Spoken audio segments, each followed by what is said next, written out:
It was Oh, like, God.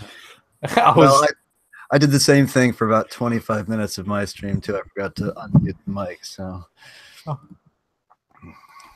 oh yeah. Was it? I was talking to God in the cage, and I was like, "Oh, I've got a. Where's your collar?" And he's like, "I've eaten my collar." And he was like, "Oh, so I guess that makes us, equals kin, you might say." And I was, yes, nightkin if it were. No, nobody fucking hear it. God damn it. That's too bad. Well, did you record it? No, I just went through the Twitch stream. Oh, okay. Well, no, because you were using XSplit, right? XSplit lets you record and stream at the same time. Let me have a look. I'll open up my thingies. I don't think I recorded it. All right. We are good. There is an option for that anyway. Hey, we're live. We are back. Hey, Steven, I assume that's you with the books there. That would be me. How are you today, Victor? Thanks for having me on the show. Yeah, I'm glad to have you. How's everybody holding up? Like we're at like hour 10 or 11 at this point. Oh, this is awesome. I could go for another 10 hours. I'm going to bounce out for like 20 minutes and eat my Indian food. But man, this couch, I don't want to see it for like 3 days. Yeah. Yeah, I heard jogging in the woods is the plan tomorrow. That's right. Yeah. Anything but this couch is the plan tomorrow. Although, goddamn Colin got me involved in this Mayrune's Razors quest that I'm now deep in oblivion that he had to freaking mention, and now I'm trolling through this massive underground town. Guys running out of nowhere, kicking my ass, but Well, Mike Rahulik has got a great system for that. He actually set up a treadmill in front of his rig so he could play WoW while he was running. So, like when his character's running, he's running. He's like, it's the only way I'm going to get exercise. Let's be honest here. That's very Ready Player One. Yeah, right. I'll be hopping back in a few. I'm gonna keep an eye, make sure everything's running okay. But everything seems to be good so far. So, all right, we'll just say hey. Are we going to start right now? You can start whenever you like. I'm going to check an update once I'm done eating, and I'll hop in with an update. Okay. Well, this is Mod Talk. I don't have anything queued up for themes or anything like that, although we did have one, which was really great, that Kyle put together, but I didn't get any of that taken care of. So this is Mod Talk, and my name is Victor. I'm joined today by several people, Jeremy, and an absent Michael, and Colin, and Pat, and hello, and Ray, and Steven from Skyrim Book Club. So there's a bunch of us here. We're going to talk about mods from several games. So the first thing I wanted to ask you, Colin, was that a modded game you were playing there in New Vegas? Yeah, I'll go and find my Google Hangouts. Yes, that was a very modified game. That is, I was talking to Pat earlier on, and I was having a look at it, and he was saying if Windows 10 update had messed around with my installation of my modded Fallout games, and I was like, no, because I never updated it, and I was like, I think I'm still running. Was it Mod Organizer 2 point something? Really? I actually checked. No, and I checked it, and it's not. It's New Vegas Mod Organizer version 1.2. Yeah, you're better off with that for sure. The version 2 is a little unstable. You don't want to. Yeah, I was wondering because the colors look really nice. I mean, it looks like Nevada skies or whatever you're running in there, and some texture mods and stuff like that. It looks really nice. Yeah. What I like is the Darnified UI that makes all the lettering and everything all really small and tight and compact, and puts all my UI stuff down at the bottom right hand corners. I can Gopher's more HUD or extra HUD, which one it is. I can move all the places, so I can move the compass to the top of the screen like Skyrim. Right. Yeah. And there's a sort. Does the Darnified UI include a sorting mod, or is that Valdecil or something else? No, that's with Project Nevada. So okay, that's included there. Okay, yeah. I haven't played enough FMV to really know. I mean, of course, whatever I played had mods involved, but I don't remember all of them. We are aware. Yeah, no, it looked good. It looked really nice. Yeah, the Project Nevada is kind of like I would say it's probably like one of the overhaul mods, Like a Requiem or something like that. Yeah, exactly, like a Requiem. Yeah, completely overall Percus Maximus takes over the entire game. Yeah. Adds explosive entry, adds changes like weapon damage, what you can receive, what you give out, what you find in containers. Everything is completely overhauled. Nice. So, well, we were going to talk, especially with Ray, because there was a question earlier in the week from somebody. Was it on one of the Fallout feeds about Fallout 4 mods? And I had no really good answers because I haven't done a whole lot of Fallout 4 modding on PC in particular, since my last playthrough of any length at all was on Xbox One. So I had a lot of stuff for that. But so Ray, do you have any stuff queued up to talk about for that? So the big thing for me is that I play Fallout 4 with almost no mods. As opposed to Skyrim, I play with a lot of mods. So yeah, I was a little bit stuck on that one because of how few I actually run. Yeah, I was kind of too, because I mean the modding I've done in Fallout 4 in particular, I found to be a lot more complex on certain levels than modding in Skyrim, especially when it comes to armor, so to speak, armor and weapons, because there's so many things like the keywords and the Armorsmith Extended, and there's constantly new patches being added to it. It's really complicated to keep up with all this stuff. You sort of have to pick a few and stick with them, and not try to keep updating it, because it's really difficult to keep track. Now, I don't know if that's still the case or not, because I haven't really been looking at the Fallout 4 scene for a while. Is it still like that? It's fairly settled down. There hasn't been a ton of new big mods in a while. Oh, well, that's too bad. I didn't know that. So it's the community is sort of slacked off, as it were.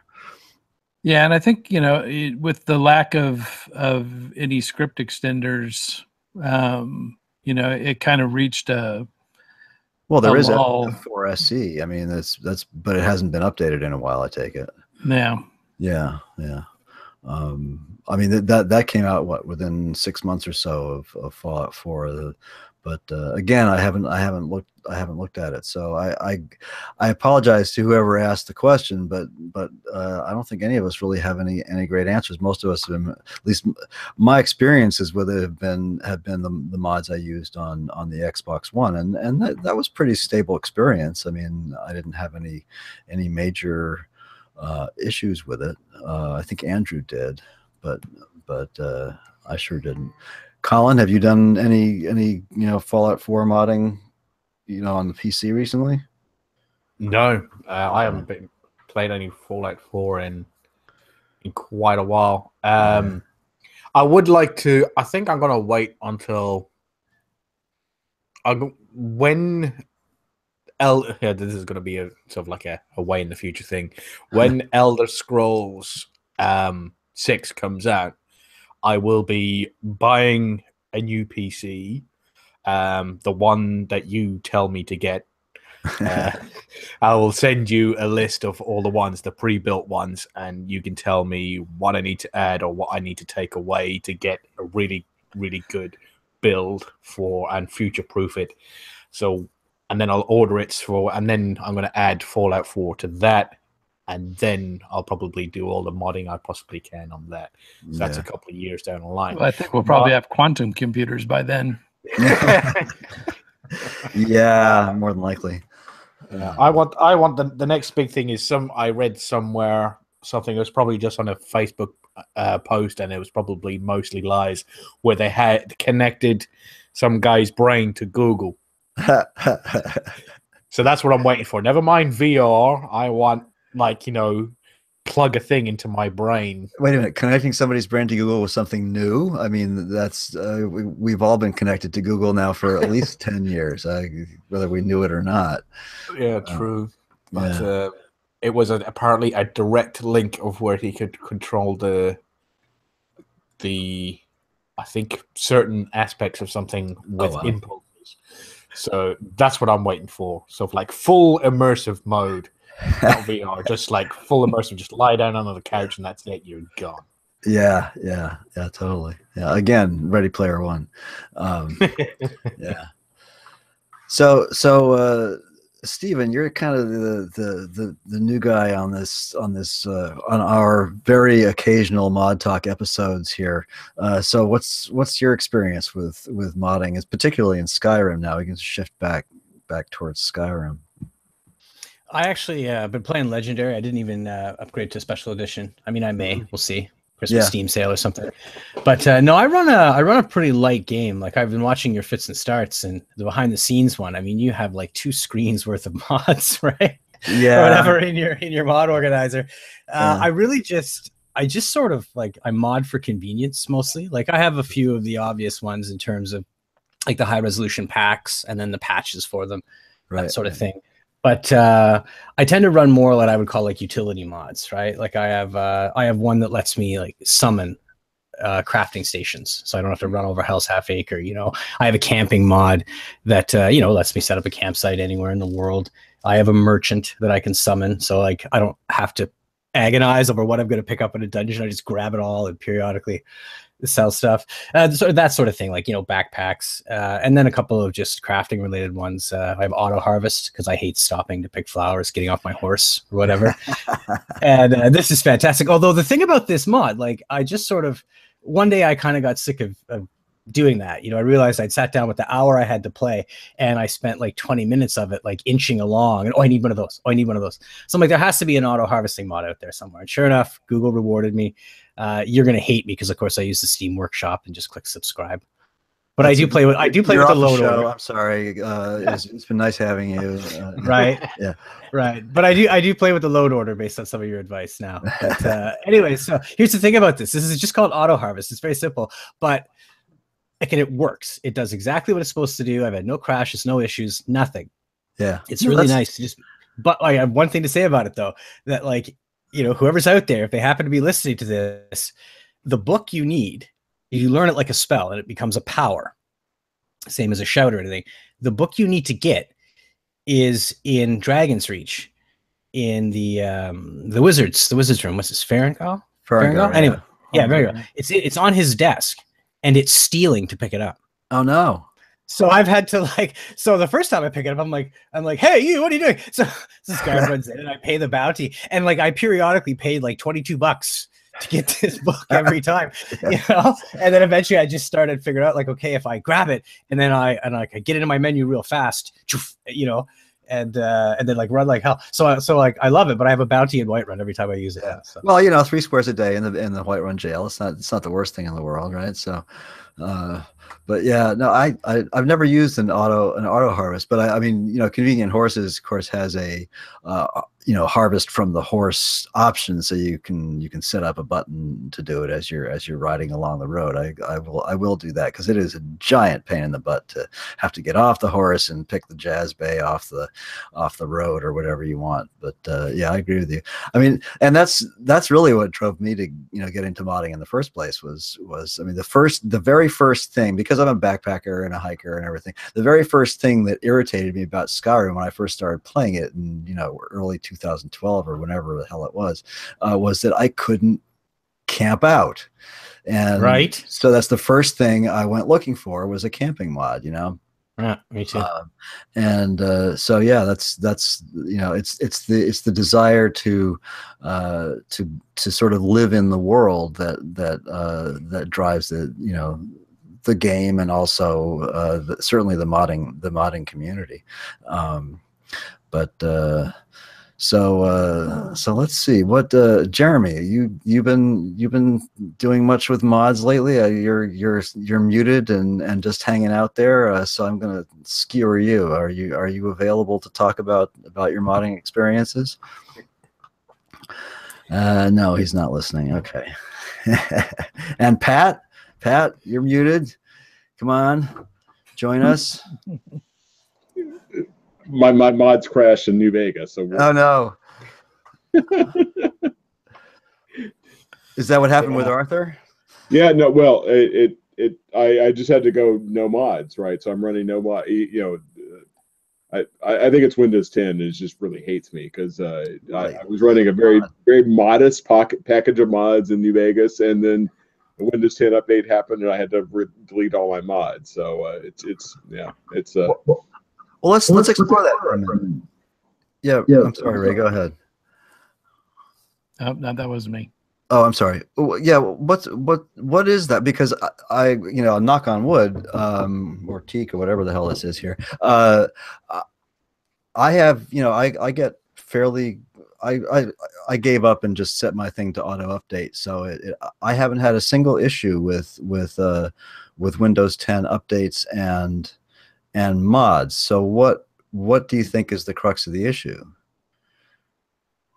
Anybody have any thoughts on that? Because it seems to be affecting a lot of people. I think with me personally, I think it's Windows 10 messing around with my graphics card, which is AMD, and the graphics settings, because my SE version of Skyrim runs fine, smooth as silk, zip in between whatchamacallit, the load screens. Transfer over to Legacy Skyrim with all my mods loaded in. It's like 2-3 minute load screens if I walk into a city.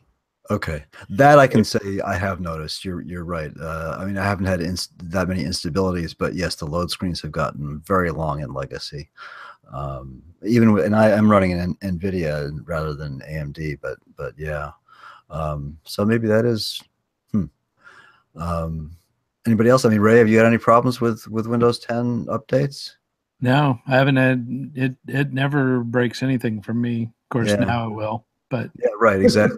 But yeah, I was knocking on wood. I've heard people have had issues with the Creation Club updates, bricking mods and things like that, and because Steam no longer allows you to turn off updates, you basically have no choice. So since they're not updating Legacy anymore, that on some levels Legacy Skyrim is the safer route. But I haven't had any problems with that. Now I haven't really downloaded any Creation Club mods anyway, except for the survival one, which I turned off. But so far, the game that I was streaming today, which is heavily modded. There's it's not quite as heavily modded as my Testerson fits and starts one that I uploaded to YouTube there. But it's got a lot of mods in it, and unfortunately, I have to use Nexus Mod Manager because it's SE. But it's ton of mods, and yes, Skyrim SE is demonstrably more stable than the older versions. It just doesn't seem to crash a whole lot. It runs smoother. It's faster.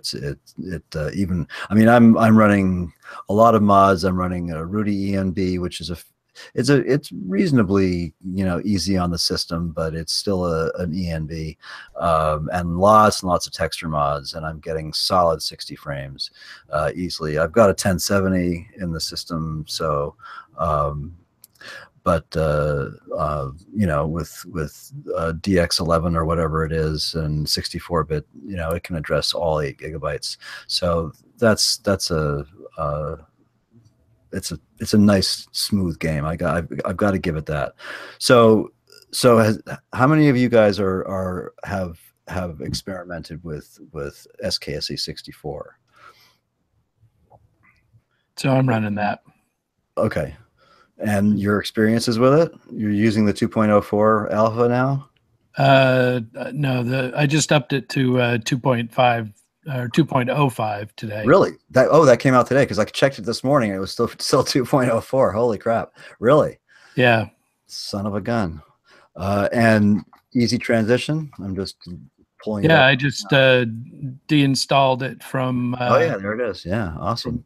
Nexus Mod Manager, and then cut out the old DLLs and pasted in the new ones. Yep. Okay, so let's talk about that just briefly for anybody who's listening who's interested in doing this with their Skyrim SE. We should say, and I was chatting with Pat about this during my stream. I don't know if you did this, Ray, or not, but the sort of I'll call it the quote gopher method of installing SKSE, in which you download the archive from Silverlock, unpack it into a directory, move the loose files into your Skyrim data folder or SE data folder, wherever it is, and then re-archive the SKSE data folder and load that into your mod manager as a mod. And that keeps the scripts that SKSE loads into the game discrete from your Skyrim data folder. It's a safe way of doing this, especially with an alpha build like SKSE 64. So I'd recommend anybody who is using Skyrim SE and wants to play with SKSE 64 to do it that way. Look up Gopher's rather old video now, but still very pertinent on the subject of loading SKSE, and it's very simple to do as long as you know how to create an archive and make a directory. And I think pretty much everybody who runs computers these days knows how to do that. So yeah, I watched that was like a month ago when I set up my new legacy gameplay that I was doing, and it's very still pertinent. Just followed it step by step. He's even got it listed as the SKSE installation episode, so you can go direct to that. Exactly, and it'll show you what you're doing. It also helps you discover conflicts within your game as well, doing it that way. Yeah, I mean, I have to admit personally that since I use Mod Organizer for my legacy Skyrim, I don't do that in Mod Organizer, because Mod Organizer keeps your data folder pristine anyway. But since Nexus Mod Manager does not, and loads the mods into your data folder, and then when you change profiles, it has to unload and reload things, I definitely do it the Gopher way when I'm using Nexus Mod Manager. So either way, but for SE, I think, yeah, especially for the alpha builds like this, I had no idea that they'd even uploaded a new one. So I'll be doing that after we're done tonight. But I'm glad to hear that it didn't affect your game in any way. You didn't find any issues. No, not at all. Because if anybody watched any of my stream during the day, I was showing in some cases where, like for instance, a good example is wearable lanterns. I don't know if you guys have all seen or heard of that. It's in Chesko, I think, is one of his mods. He did Frostfall and Campfire and all that. Wearable lanterns has an MCM menu, but it's not fully, or at least under 2.04. I don't know if this 2.05 has changed that, but under 2.04, the MCM menu wasn't functional. The powers menu that people were using to work around was functional, and it worked just fine. It didn't cause any conflicts. It didn't crash the game or anything. But so there's a lot of mods out there right now that are working. They'll show up in the mod configuration menu, but they won't actually the menu items won't work. You'll still have to go back to your powers button or whatever and use those.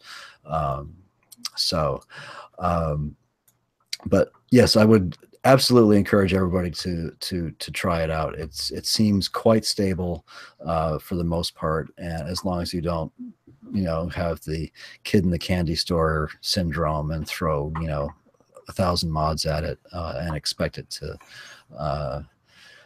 not to crash.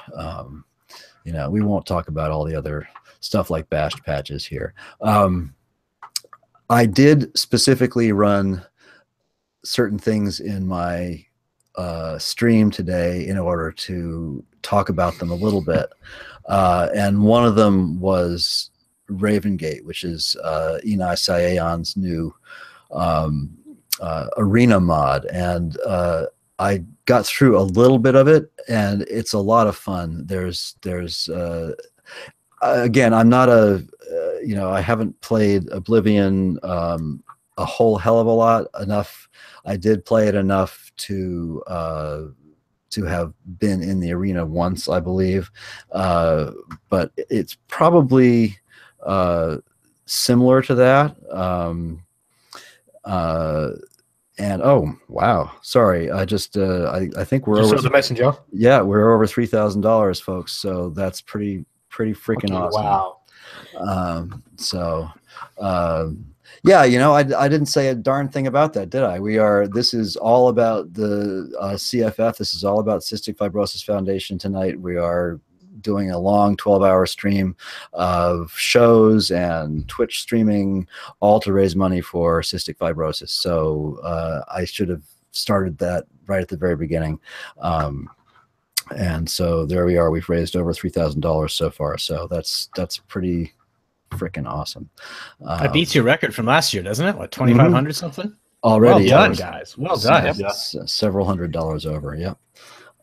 So I'll drink to that. Having my traditional podcasting beverage of choice, the Manhattan.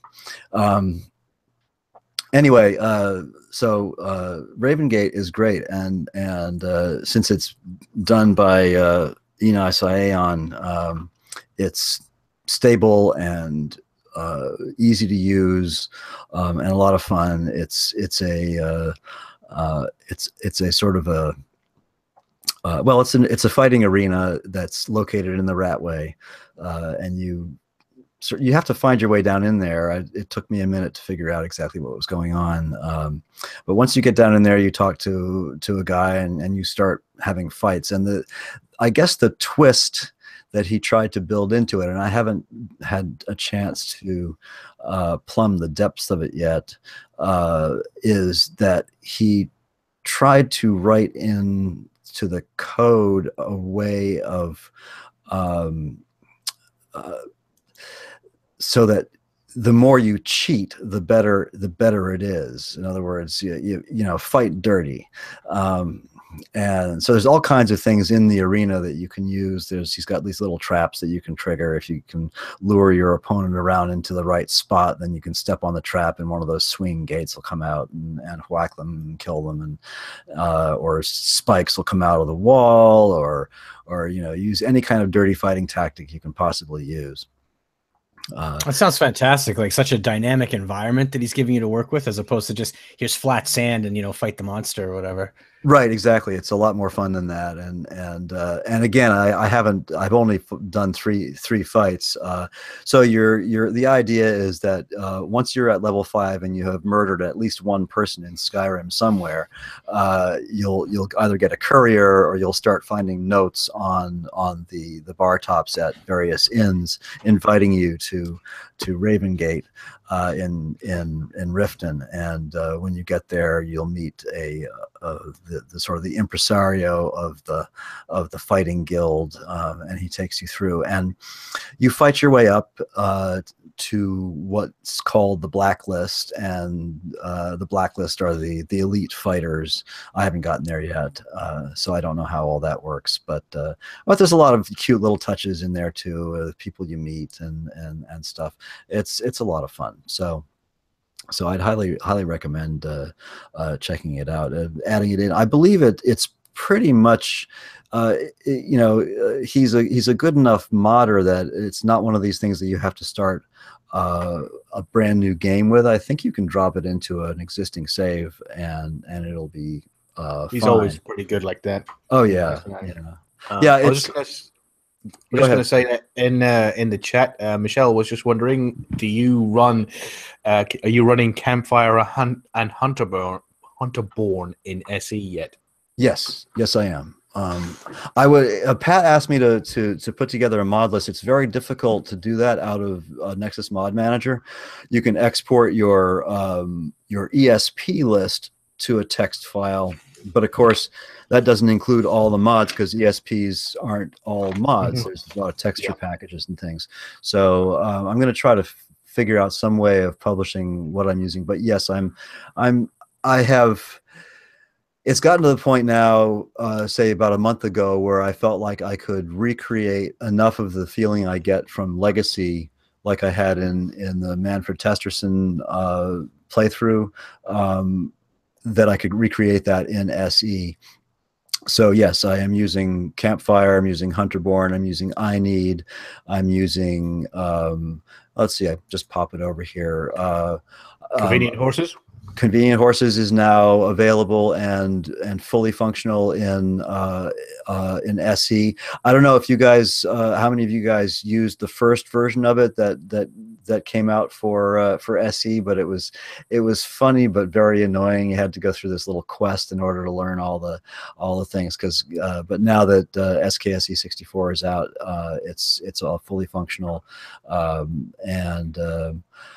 so yes, all of those expanded carriage service. So at least you can get carriages to every major city in Skyrim. You don't have to screw around with that, having to run to Dawnstar or fast travel. I mean, I don't like fast traveling if I can avoid it. So I try to use sort of whatever you want to call it, immersive, realistic things.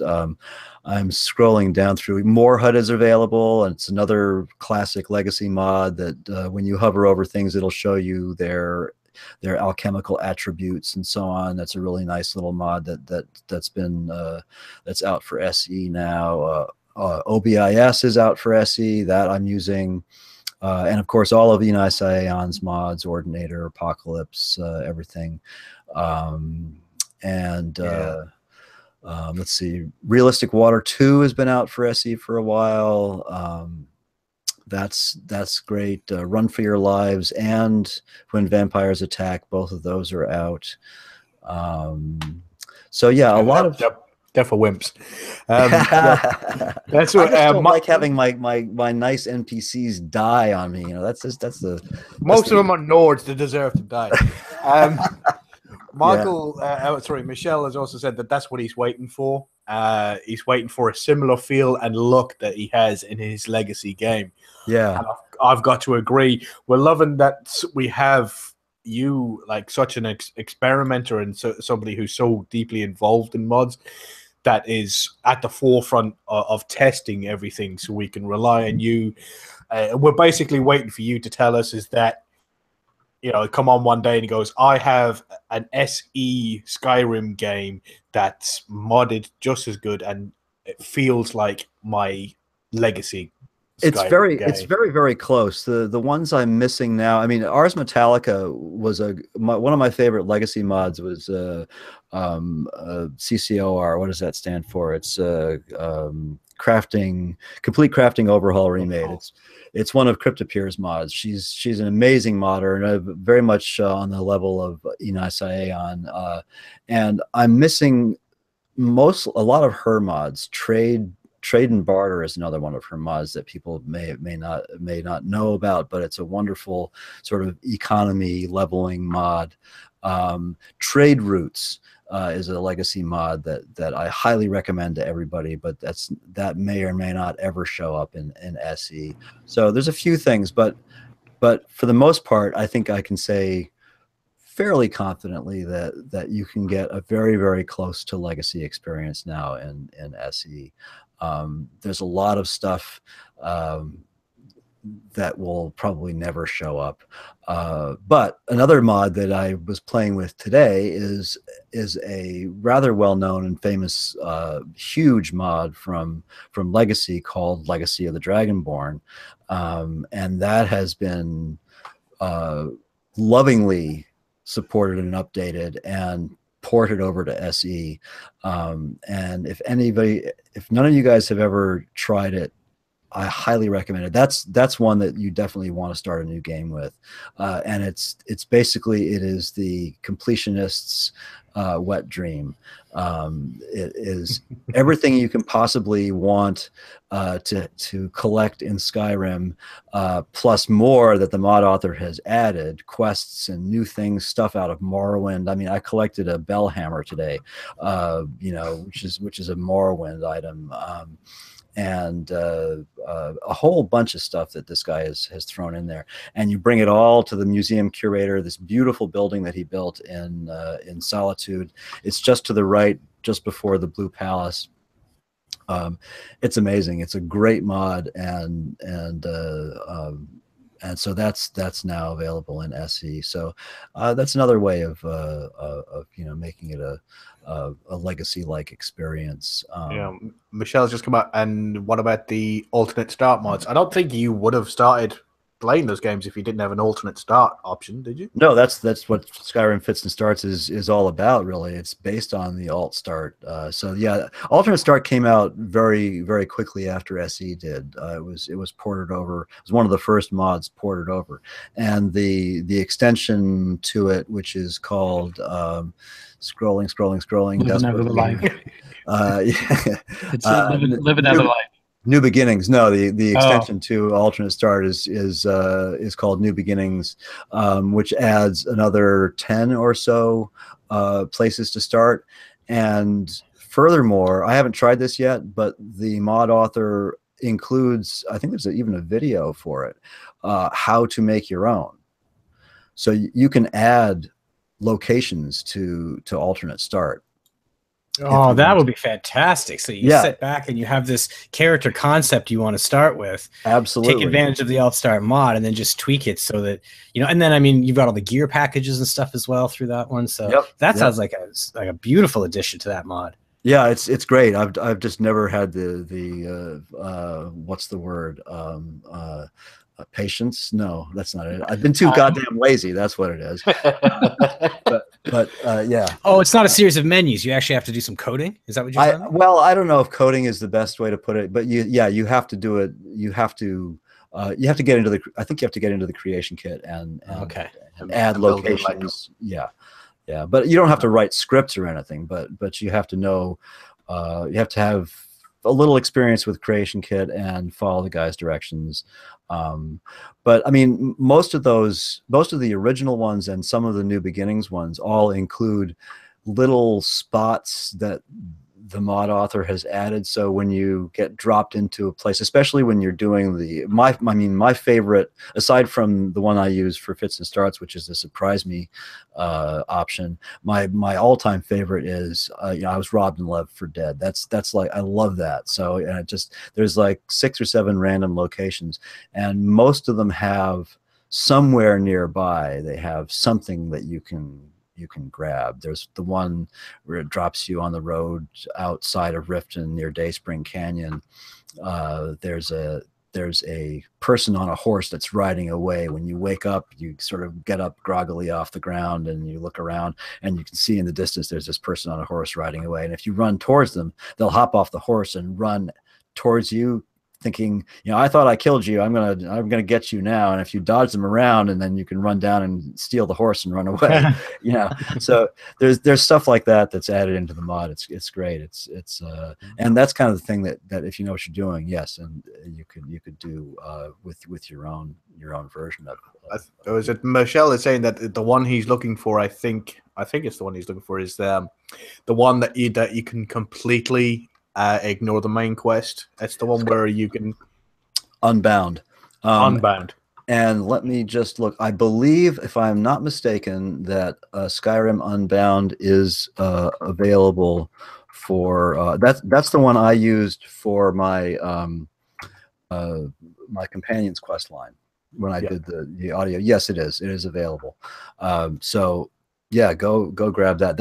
I love Skyrim Unbound. Yeah, he also said that his favorite start is the one where he's out hunting in the woods. Yeah, that's a cool one. That's the one near Helgen, though, isn't it? Yeah, it opens up right near Helgen. Yep. Yeah, I use that one when I'm testing, texture, tree, etc. mods. I'll always start there because that's one of the richest places in the whole game. That area between Fall Creek and Whiterun, and stuff. So yeah, that one starts the dragons right away though. If you want to avoid the dragons. It does. You're right. It starts Unbound immediately, or you complete Unbound, or whatever that is. Yeah, because Alduin flies up almost immediately. I like starting in Riften because of the free gourds. Because I can never find enough food when I first start out. I always nearly starve to death. Yeah, gourds are important. Everybody knows that. I have one on my table right now. In fact. It's fall, everybody has a gourd, and it's always fall in Riften. Yeah. That's right. Yeah. Autumn. What am I fucking saying? Awesome. Yeah, unless you have a mod for it. But anyway, there's a few other, of course, all the climate mods, and one that I actually just discovered recently. Actually, two. One called Dolomite Weathers. Which I think was available in Legacy, but it didn't come to my attention until I was playing with an ENB, which had a module for Dolomite Weathers, and it's a really nice weather mod. It's very sort of fantasy oriented. It's pretty cool. People should check it out. All of these things are things, you can throw them in your Nexus Mod Manager, download them, activate them, try them on a save, don't save the game, just run around, look at it. If you don't like it, back right out again, delete the mod, and another one called Natural and Atmospheric Tamriel, NAT. That's pretty nice. Both of those are available for SE now. So there's a ton of stuff, Michelle, that's been ported over from Legacy. So it's quite easy to all the immersive armors, immersive patrols, immersive sounds, all that stuff is there. What else am I using? I talked a lot about today on the stream. I think maybe I talked about it when my mic was muted, so nobody was listening. But there's two sort of really nice interior overhaul mods that I've used a lot in Legacy that have been ported over to SE. One's called Skyrim Radioactive, and the other one's called Palaces and Castles Enhanced. So I would recommend also that people go check those out. Skyrim Radioactive in particular is awesome, and that's the one for people who watched my Manfred Testerson game. All the interiors like Bellathor's shop and Angeline's aromatics and stuff like that. All those amazing new interiors came from Skyrim Radioactive. So that's pretty cool. I had to stop using the immersive patrols because they became a real crutch. Because I know exactly what yeah. I mean the Stormcloaks and the Imperials fight, and you're left with all these corpses with just absolute shit ton of loot. That's right. It's great. I love that.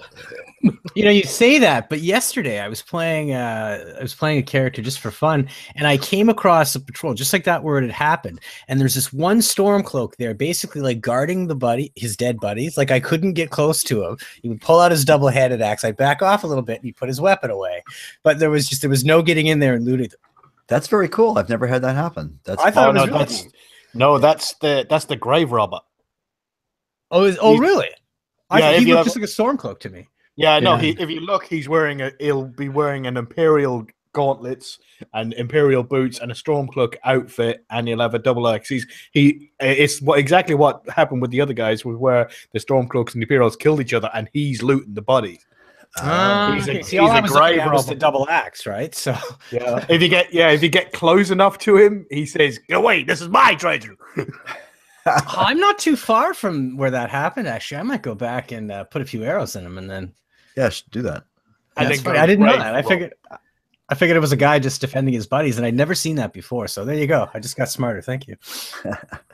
One of the things that I'm missing from Legacy into SE are the alchemy mods that have not showed up yet. There's several excellent ones that are still only available in SE. So that's part of the experience. My next fits and starts character, which I'm working on, is still in Legacy, and he's an alchemist,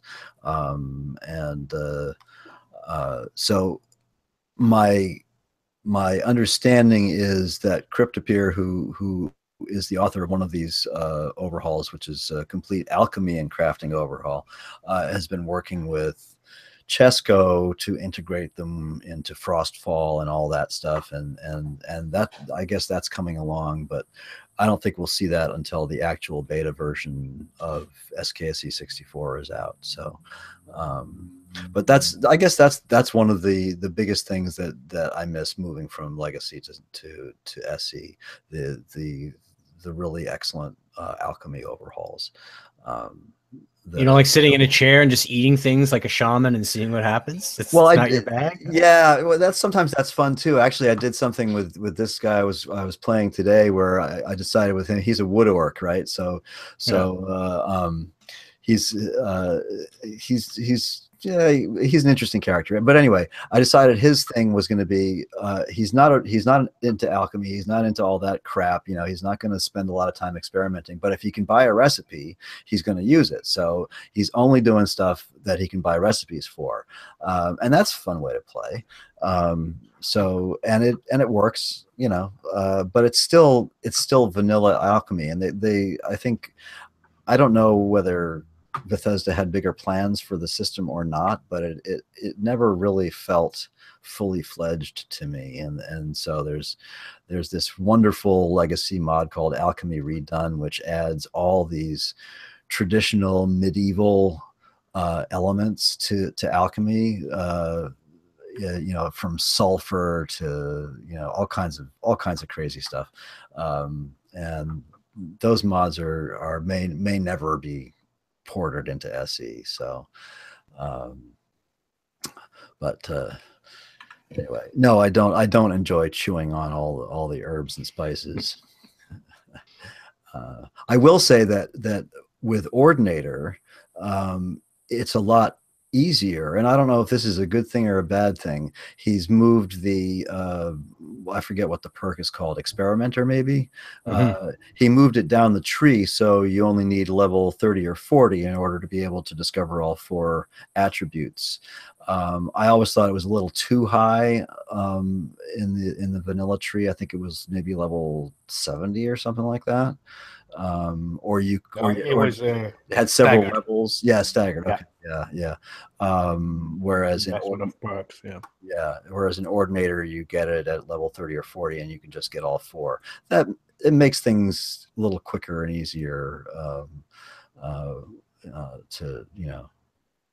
I think that's fair when you consider the game experience, right? Like, I mean, most people are either getting to a certain point in alchemy and then they're just making the 6 potions that they're making that suit their character. Or you probably get to the point where, like, okay, I don't want to devote 4 hours of game time to grinding the skill so I can get to the end of Experimenter. So I'm just going to go out and look up a recipe somewhere. So I feel like that's probably moving that perk down the perk tree a little bit is a really good balance between, like, you know, the game and then just sort of the realism of, like, how long we want to spend before we can get the knowledge that we want as alchemists, right? Yeah, I suspect that was the impetus behind why he did it. By the way, I am a Patreon supporter of Enai Sayan, and one of his recent posts on Patreon addressed Ordinator specifically, and that is, and so I should probably say this to everybody, he feels at this point that it's gotten a little bloated, and he is going to simplify it. Now, I don't know exactly what that means, but I think he's going to start removing perks. So I would say to everybody, hang on to your current versions, and when the updates come out, don't get rid of the current versions. If you like what you've got, try the new ones and see. But my feeling is he's getting the feeling that it's a little over, that it's gotten bloated, so he's going to start removing stuff from it. So that's just a little piece of news from his Patreon page. And I wanted to say something else, but we're getting down towards the end here. It's 5:06, so we got to make room for Andrew, who's right there. Are you there, Andrew? You're muted, but I don't know if you're listening or not. Yeah, here I am. Michael, could you do me a favor and kill the one, not the Fallout feed one, but the one that says Andrew? I've logged out of that account, but for some reason it's still got me logged in over there for some reason. Go ahead and kill that one if you want. That's the one I was talking to. I didn't realize you were. Only Fallout Andrew was here. Sorry. The Fallout Andrew is there. Yeah. So,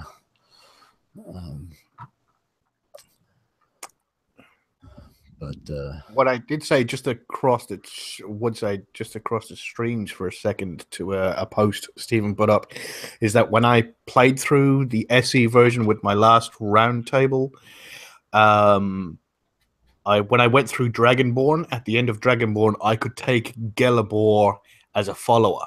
Oh, no kidding.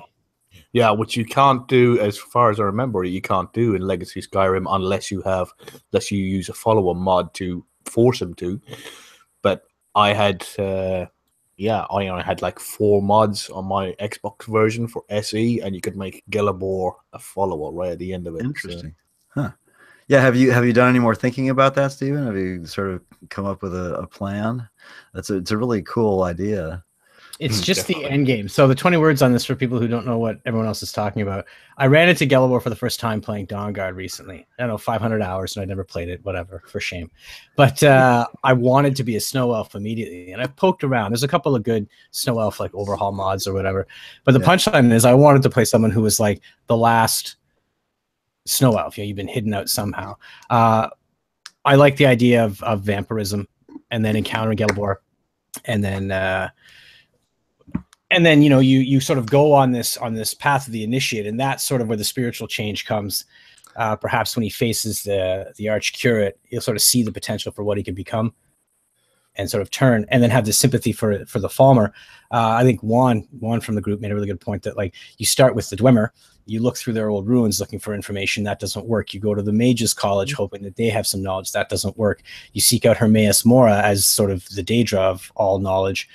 And the thing is, that's not going to work. So I think there's a really good story to be told there of someone who genuinely wants to sort of reinvigorate his or her people. But just, and then maybe this is the question for you, Victor. I mean, like, unless there's a mod out there that will let me like, retexture the Falmer as snow elves. I mean, even if they're aggressive, that's fine. But like, unless there's some way to like force the game to do it, it's not a quest line available. So I'm not sure what the end is. I think the arc would be really interesting with the character, but isn't there a mod that allows you to alter factions? So couldn't he alter that he was friendly to the Falmer? Yeah, there are a few. I don't know how Falmer are classified. It depends on how they're classified in terms of animals, NPCs, whatever. Battle goblins. Yeah, basically. Yeah. So, but as far as I know, and I did some looking around there. As far as I know, there aren't any mods that allow you to transform the Falmer into a friendly. More back into their former selves, as it were. But it would allow it to move freely amongst them, though. See, that'd be interesting if you could tweak the factions and get under the hood somehow, and even just make them friendly, or make them see you as an ally so they don't aggress you. Then from there you could sort of finalize the RP. Is it okay? Well, we took away whatever was causing their madness. I would look at, I don't, and we probably don't have time right now because we're coming up on 6. But there's a mod called One with Nature. If the Falmer are classified on that level, you might be able to set them as friendly. Okay. So check out One with Nature. I don't know actually if the Falmer are part of that mod, but yeah, look it up and see. That's one possibility. Yeah, Well, I'm trying half to of get Shakespeare's Creation plays. Kit. Sorry, Ray. Go ahead. I was just saying, I'm trying to get Creation Kit open to see if I can dig out the Falmer. Huh. Well, I was going to say is half of Shakespeare's plays ended in tragedy. So, if this role play went that way, that would be. You don't have to win, right? Anybody can do it. Yeah. Yeah, this is true. Well, thanks everybody for joining us for Mod Talk. It was a lot of fun. It's a good discussion. And I'm going to turn it over to Andrew and Tori, I believe, are next, correct? Yes. Hello, everybody. Hello. Howdy. Thanks, everybody at Mod Talk. Wonderful episode. I don't know if Michael is on, if we have a recent update. I think I heard you guys say that we did indeed break the 3,000 plane. Yes. That is amazing. Yeah, between donations to us and as well to direct to system. Incredible. Awesome. That is just incredible. Already breaking the $3,000 barrier. Amazing. Just like to remind everyone really quickly, you're listening to the ASA Podcasting 12-hour marathon podcasting event to benefit the Cystic Fibrosis Foundation. And this is Awesome Spaceship. I am Andrew, and this is Tori. 10, 9, 8, 7, 6, start. 2, 1, booster ignition.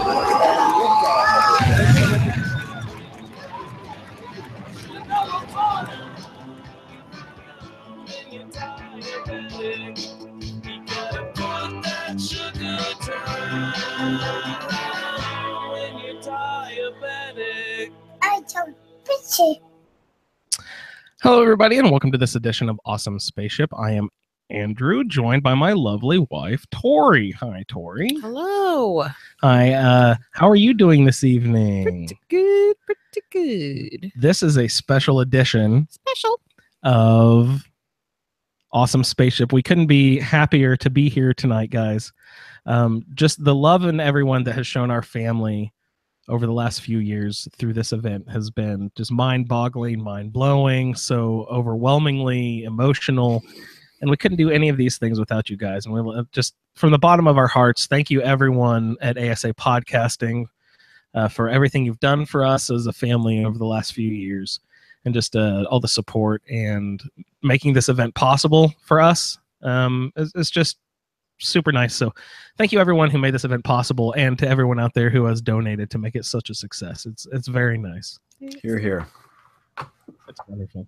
So Tori and I are going to do our normal show, but we're going to open it up. If anyone has any like Trace Preguntas, which is a normal segment on our show that they would like to throw out to ask Tori any questions, that is very both of us. Okay, that's fine.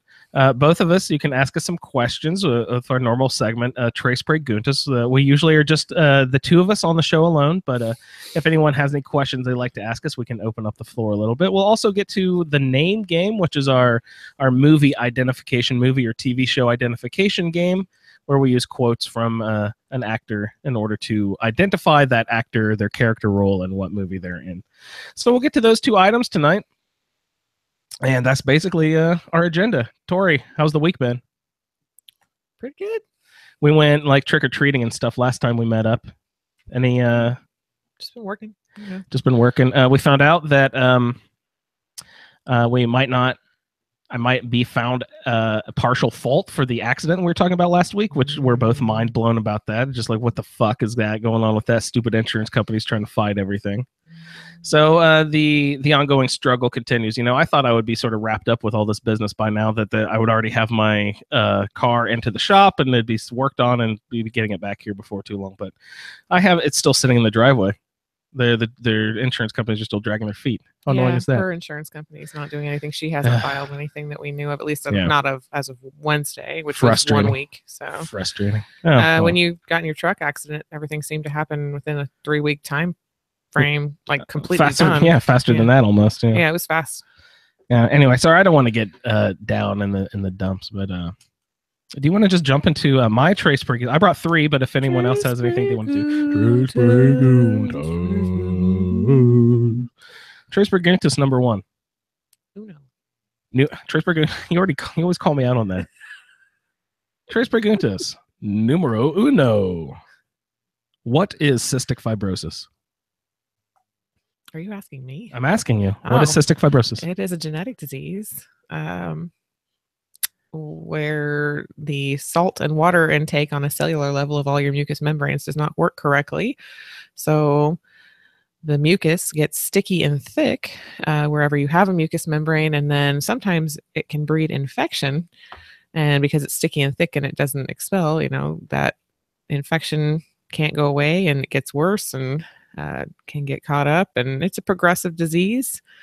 So,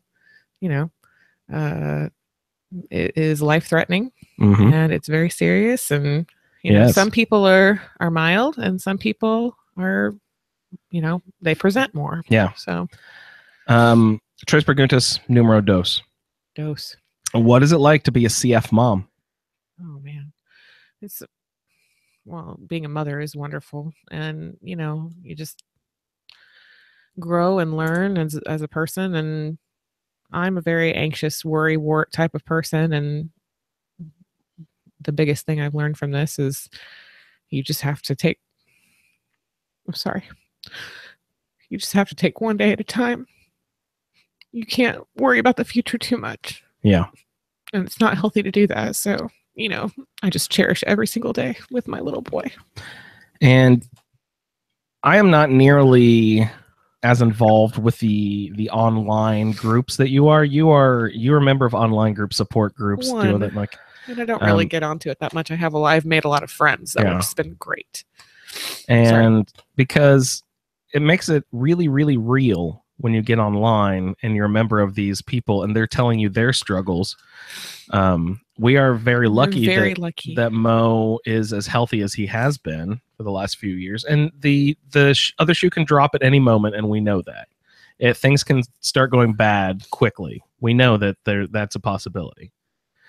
But knock on wood, we have been extremely lucky with how healthy he has been so far for the first few years. So, we have to count our lucky stars for that. Wasn't planning on crying. Sorry, guys. It's just No, I got choked up earlier in the first hour. Jeremy got me all emotional. After everything, that jerk. You did that to me. Don't blame me. You guys donating and stuff. I mean, this is so special to Andrew. Your guys' group is so special to Andrew. And, yeah. You guys are my friends now. Yeah. And the fact that you guys can have been able to raise so much and awareness and everything, it just really means the world to us. So, and Mo thanks you, and his future, is better because of this.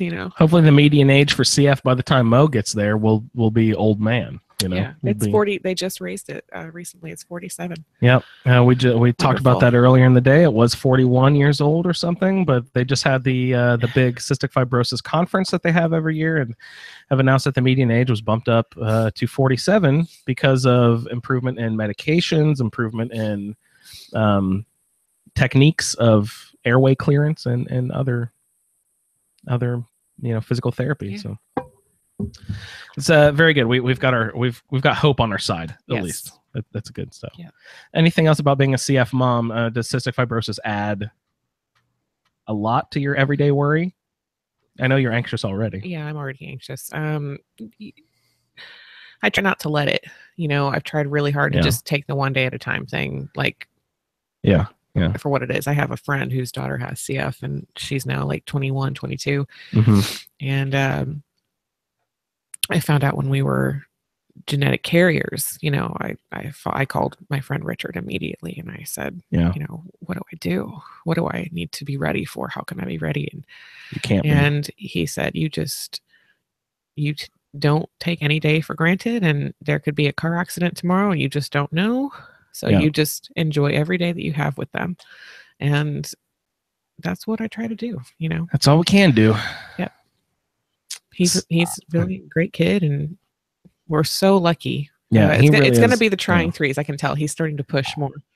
He's a sweet, sweet boy. He is. You know what I mean? He's got good in his heart. You can tell, and he just really loves deeply. So we are just the luckiest parents on earth, and even more so because he's as healthy as he has been. What about you? Do you have a CF dad? You know, what's it like? CF dad? Same question, only reverse. Yeah, it's just kind of like you said. I'm not quite as an anxious person as you, but I am an anxious person as well. And like you were saying, it's the one day at a time. We brought up that sort of mindset you have to have earlier. We brought that up earlier in the show. That you really cannot get ahead of yourself. You can go down some very dark roads very quickly. Get ahead of yourself. Yeah. Lung transplants, all that sort of stuff. Just there's lots of really heavy things if you want to start skirting down that road too far.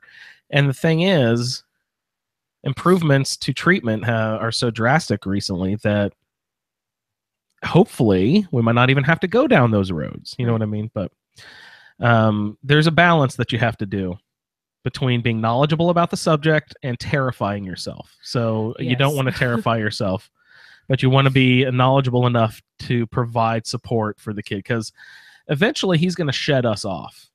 It's going to be up to him. We need to instill into him discipline and steady practices of taking care of your treatments. That, and first and foremost, is going to be something we need to nail into him more than any other thing. He needs to be a dedicated individual to his treatments. Yep.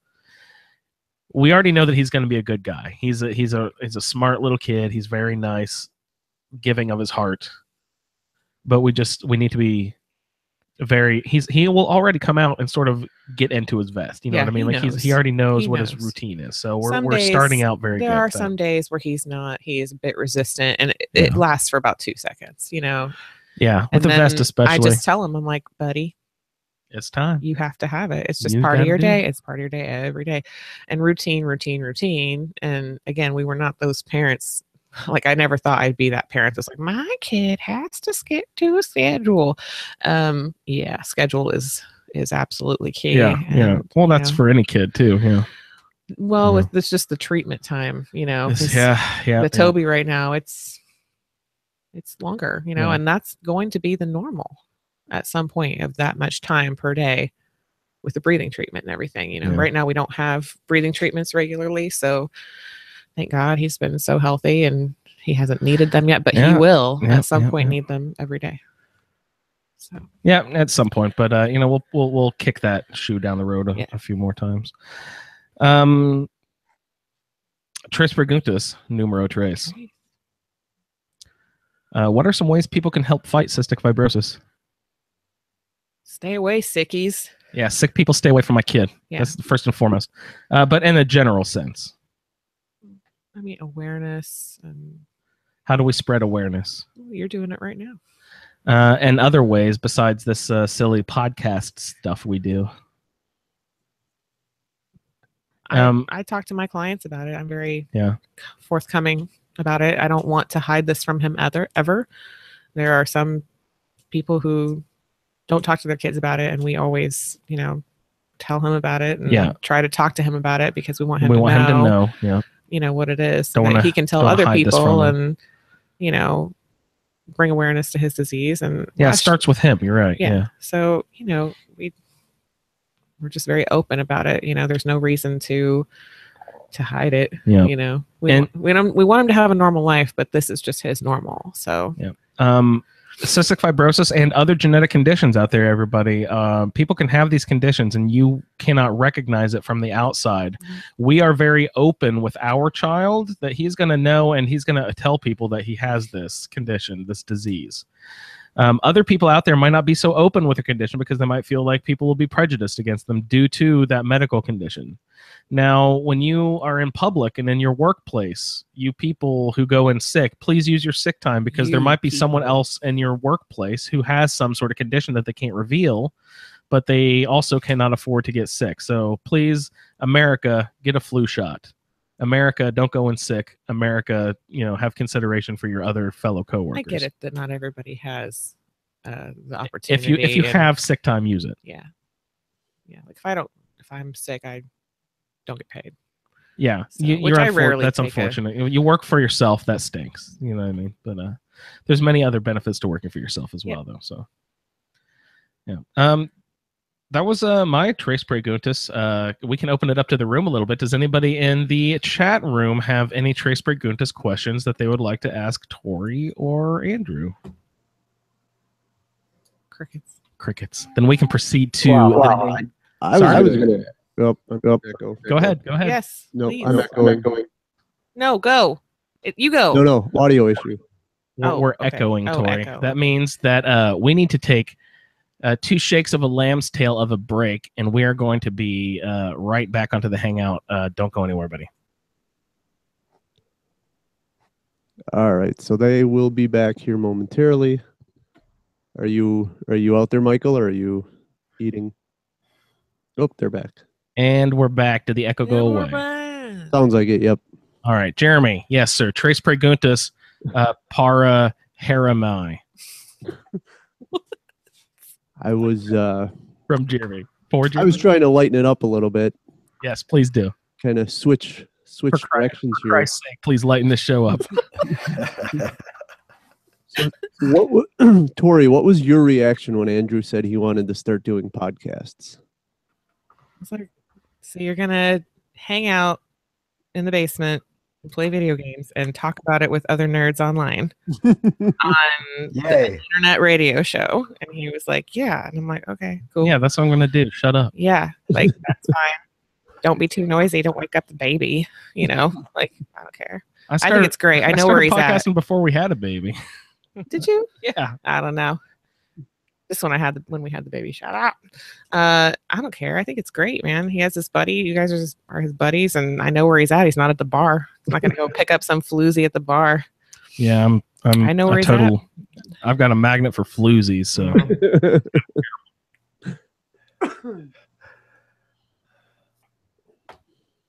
Anybody else have anything they want to throw out before we jump into the name game? Then we will get into the sweeping across the nation, everyone's favorite game, the name game. Shirley, but burly, banana, fana, for furly. Right, that name game. The name. Pat, are you in the name game? I'm sure it just rhymes, so I'm sure 10 billion different shows have had a segment or a game called the name game. But let's do name game number 12. Now, Tori was scolding me the other day for trying to sneak Christmas in too early. I did not. I am a Christmas fiend, a fanatic. You will, everyone will get a Christmas episode of the Fallout feed later, or we'll have sort of like an ASApodcasting Christmas party. Actually, that Blake was talking about earlier, where we're doing a ASApodcasting gift exchange that he heads up. It's really fun, and then we're gonna all get together online and open our gifts together and have it's just so exciting. I am a sappy Christmas fool. I just really love the holiday, Santa Claus and the reindeer and everything. I really love it. Now, Tori was saying that Christmas gets forced upon us way too early. And the turkey needs his day. We had a whole argument about it an episode or two ago. The turkey doesn't get respect. The turkey doesn't get his day. So the name game, guys, that I'm just obsessed with Christmas movies. So the next 8 name games probably will be Christmas movies. But before we get into Christmas movies, I wanted to bow down to Tori and let the turkey have his day. Oh, Lord. The turkey gets his day today. 2 weeks early or whatever. This is one of my favorite and only Thanksgiving movies that I can really think of. So we'll go on with name game number 12.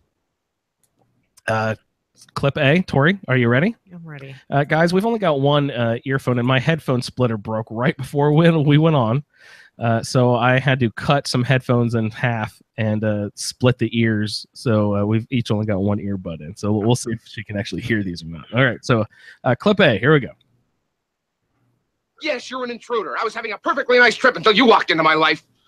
John Candy, Planes, Trains, and Automobiles. Man, screw you. It's because there's only one Thanksgiving. Because there's only one Thanksgiving movie. It's easy to narrow it down. All right, you got it. John Candy and Trains, Planes, and Automobiles. I could not tell you his name. No freaking way. It's rare that in the name game that you actually get clips that will give you clues to the character's name. But this movie does give you clips to the character's name. So here's clip A again if everyone wants to hear it. Yes, you're an intruder. I was having a perfectly nice trip until you walked into my life. Okay, that's clip A. Let's proceed to clip B. This one will not reveal, but let's give it a nice good listen anyway.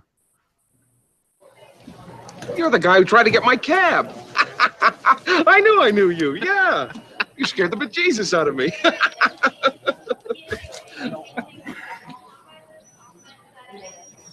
Come to think of it, it was awful easy to get a cab during rush hour. The guy stole my cab. Come think it's kind of easy to get a cab during rush hour. Okay, I love that. John Candy, of course. Planes, Trains, and Automobiles. All right, pay attention here, Tori. See if you can get the character's name out of here. All right, clip C. I never did introduce myself. Del Griffith, American Light and Fixture, Director of Sales, Shower Curtain Ring Division. I sell shower curtain rings. Best in the world. And you are? You want to hear it one more time? Did you get it? Dale. I couldn't All understand. right, one more time. Dale Griffin. I never did introduce myself. Del Griffith, Dale Griffith. American Light and Fixture, Director of Sales, Shower Curtain Ring Division. Melanie Griffith. Yeah, but I think it might be Dell. Does he Dell? say Dale or Dale? Dell? It might be Dale. Is it Griffin or Griffith?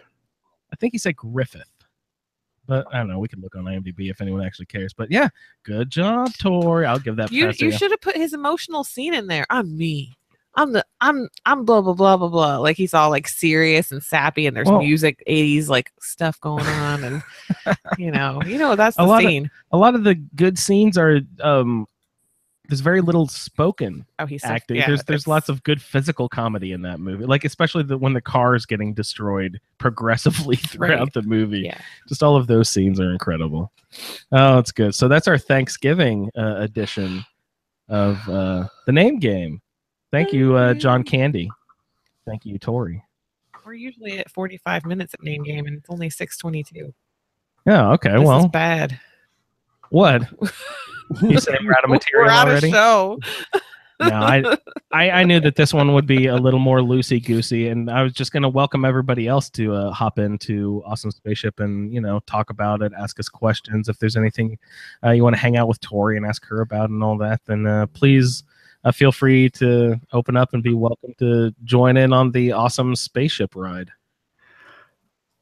Well, can I ask, I embarrassed to say I haven't listened to all your episodes. I don't know what the genesis of the Tres Preguntas was, but did it have anything to do with Leo Tolstoy? Who? What? Okay. All right. Well, no, and sorry, I don't want to get too literary, but it's just something you said, Tori, about living in the now. The story, The Three Questions, is a little short parable by Leo Tolstoy, and I won't go into all of it, but the rather poetic thing about it is that the answer to the parable is live in the now. So I just thought I'd throw that in there. Well, duh. Of course we meant that. Of course. Jeez. Nailed it. Gosh, you blew the cover. We're trying to sneak that in there. I'm just cover blown. Anyway, I just thought it was very interesting. nice. No, that sounds It's very sweet.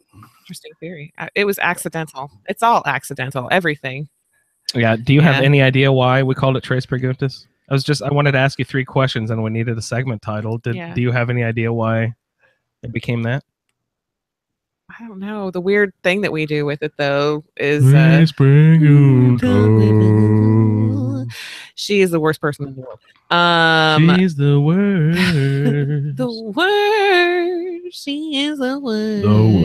The worst person in the world. That is Parks and Recreation. Saperstein. Yeah, Parks and Recreation. There's the set of twins who are just the worst people on earth, who they're just really annoying, but they do this funny thing where they sort of like do these fake singing in harmonies, but they say really awful things. It's just we're kind of making a play on that. Yeah. And we, always have to get our mandatory no Twilight in every episode reference also to Parks and Rec. Parks and Recreation. I don't know That's why. our show. That was my comfort show when I was pregnant. Yeah, when Tori was pregnant,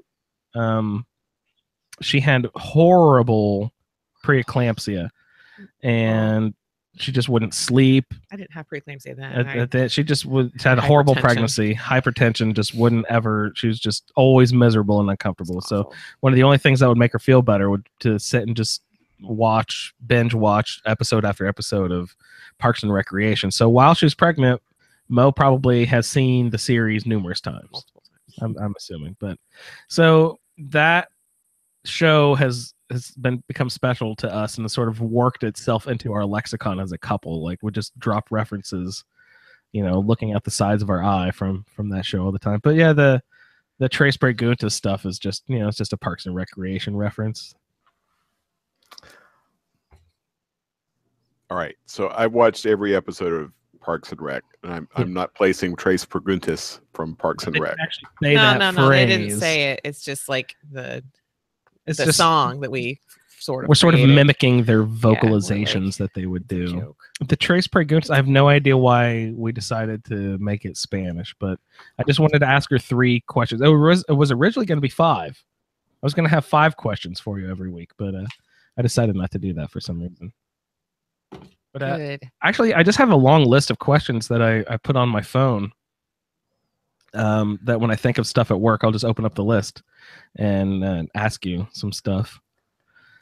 Here's something. I've got a Mixmas going already. Telling me about that. I'm listening to Pandora Christmas Station already at work, and whenever a song comes up that I want to put onto our official Awesome Spaceship Christmas Party mix, I'll put that together and drop that into our feed at some point. But I'm coming up with my favorite Christmas music song. So if you have any suggestions, honey, I know you hate Christmas and all, but why do you do that to me, man? That's fucked up. Oh, sorry, Dad. I say the F-bomb too much on here. Tori's dad, really Tori's mom listens to every episode, but Tori's dad is, sort of curmudgeonly, and he listened to like one episode, and then throughout, Tori cusses too much. That was his one comment about the show. Might not drop so many F-bombs. That's what the lovely Tori. He's making fun of her. Where did that come from? I'm not lovely. I'm not that lovely. You're so lovely. You're lovely, not honey. That lovely. No. I just have to have something to refer to you as. You gotta have a way in. Gotta have something to say. Like, hey, you. A catchphrase. Actually, I have another Trace Pregunta from I was gonna do last week, but we didn't really fit it in. Last week you were saying, because of my car accident, you said that you had said your goodbyes that morning slightly differently. You always say it the same way every time. No, it wasn't my goodbyes that morning. It was goodbyes when you were leaving, like the text message, like "love you, need you, XOXO." How I normally do the same. Oh, when I'm coming home, okay. Yeah. But you said it differently that time, and then you said you immediately had a bad feeling, and then that bad feeling turned into my car accident, which never happens. Like nothing ever actually happens. There's no fruition with that. That is my question. Have you ever had the notion where so you have a bad feeling something's gonna happen, and then it doesn't happen, and then you actually say, well, I'm stupid, that didn't happen, I wish I should not pay attention to my bad feelings ever again? Do you ever have that happen? I used to get deja vu like all the time when I was a kid. Tell me about some deja vu. I don't know. Do you have any specifics? Well, it would just be like I was in the now, and this feeling would suddenly hit me, and it was like every single thing was in sync. Like that moment had happened before. Like I could almost guess what the person that was talking to me was going to say. Yeah. Yeah, that's crazy. And then you're just like, whoa, it was kind of like a space-time continuum, parallel universe, sort of like, or did I dream that? Or, how did that, happen? That was part of my sensitivity, which I probably could have worked on more as a child, but I just mostly blocked it out. Everyone experiences deja vu at some point or another. What do you think that is? Some weird synapses firing off in our brain. It gives you a weird feeling. It's just a brain thing. It's not that you've existed on this plane and maybe doing these experiences that too. before. Like I don't know. Like I still am open to, like, I guess it could be, a parallel universe. It's not that there's a million universes exactly the same except for one tiny difference in each difference. It's like Matrix type stuff. Anybody? Any? No. Sorry. I don't know if anybody else had a. Oh, did someone? I thought I heard someone in the chat there. If not, we'll go. We have an email actually. Let's check the email box here from. Oh, Michaela! Great, Michaela was on the Chatterbox show earlier on today. Thank you so much for Rob and Michaela checking in, and Michael on the Chatterbox podcast. That's so great that you guys were able to stop by and be participants. And also, I'd like to extend another thank you to the Game Stack podcast. From the We Just Love Games folks who were able to come by and do their live podcast. Thank you so much, guys, for all of your support. That's great. Email here from Michaela. She says, hello, awesome spaceship. Congratulations on the success today. Oh, thank you so much, Michaela. You were a big part of that, so thank you for hopping on and helping us out. She says, I have a question. Since it's easier to learn something new as a child, for example, language, a musical instrument, or a skill, what do you wish you had been taught, or what do you consider learning, or would you consider learning it now? So as a child, what is the one thing that you would have wanted to learn so that you could be? I wanted piano lessons, but they were expensive, and yeah, you know, we had a piano like learn it yourself book, and I think I did fairly well for not having any formal training. Yeah. But I'm, I don't know. So piano, you'd like to be a better piano player? Yeah. I don't think you actually need official lessons to necessarily be. If you just sit down and play a little bit every day and a little bit more every day, a little bit more. I don't read music and stuff. Yeah, I don't eyeball everything. I play everything by ear anyway. Ear. Yeah, I can read music very slowly. I can read chord tabs, but I can't, read a piece of sheet music in front of a piano. No, not at all. So you wish you were better at piano. And now she says, would you consider learning it now? Would you take piano lessons? If I had time and money. Yeah.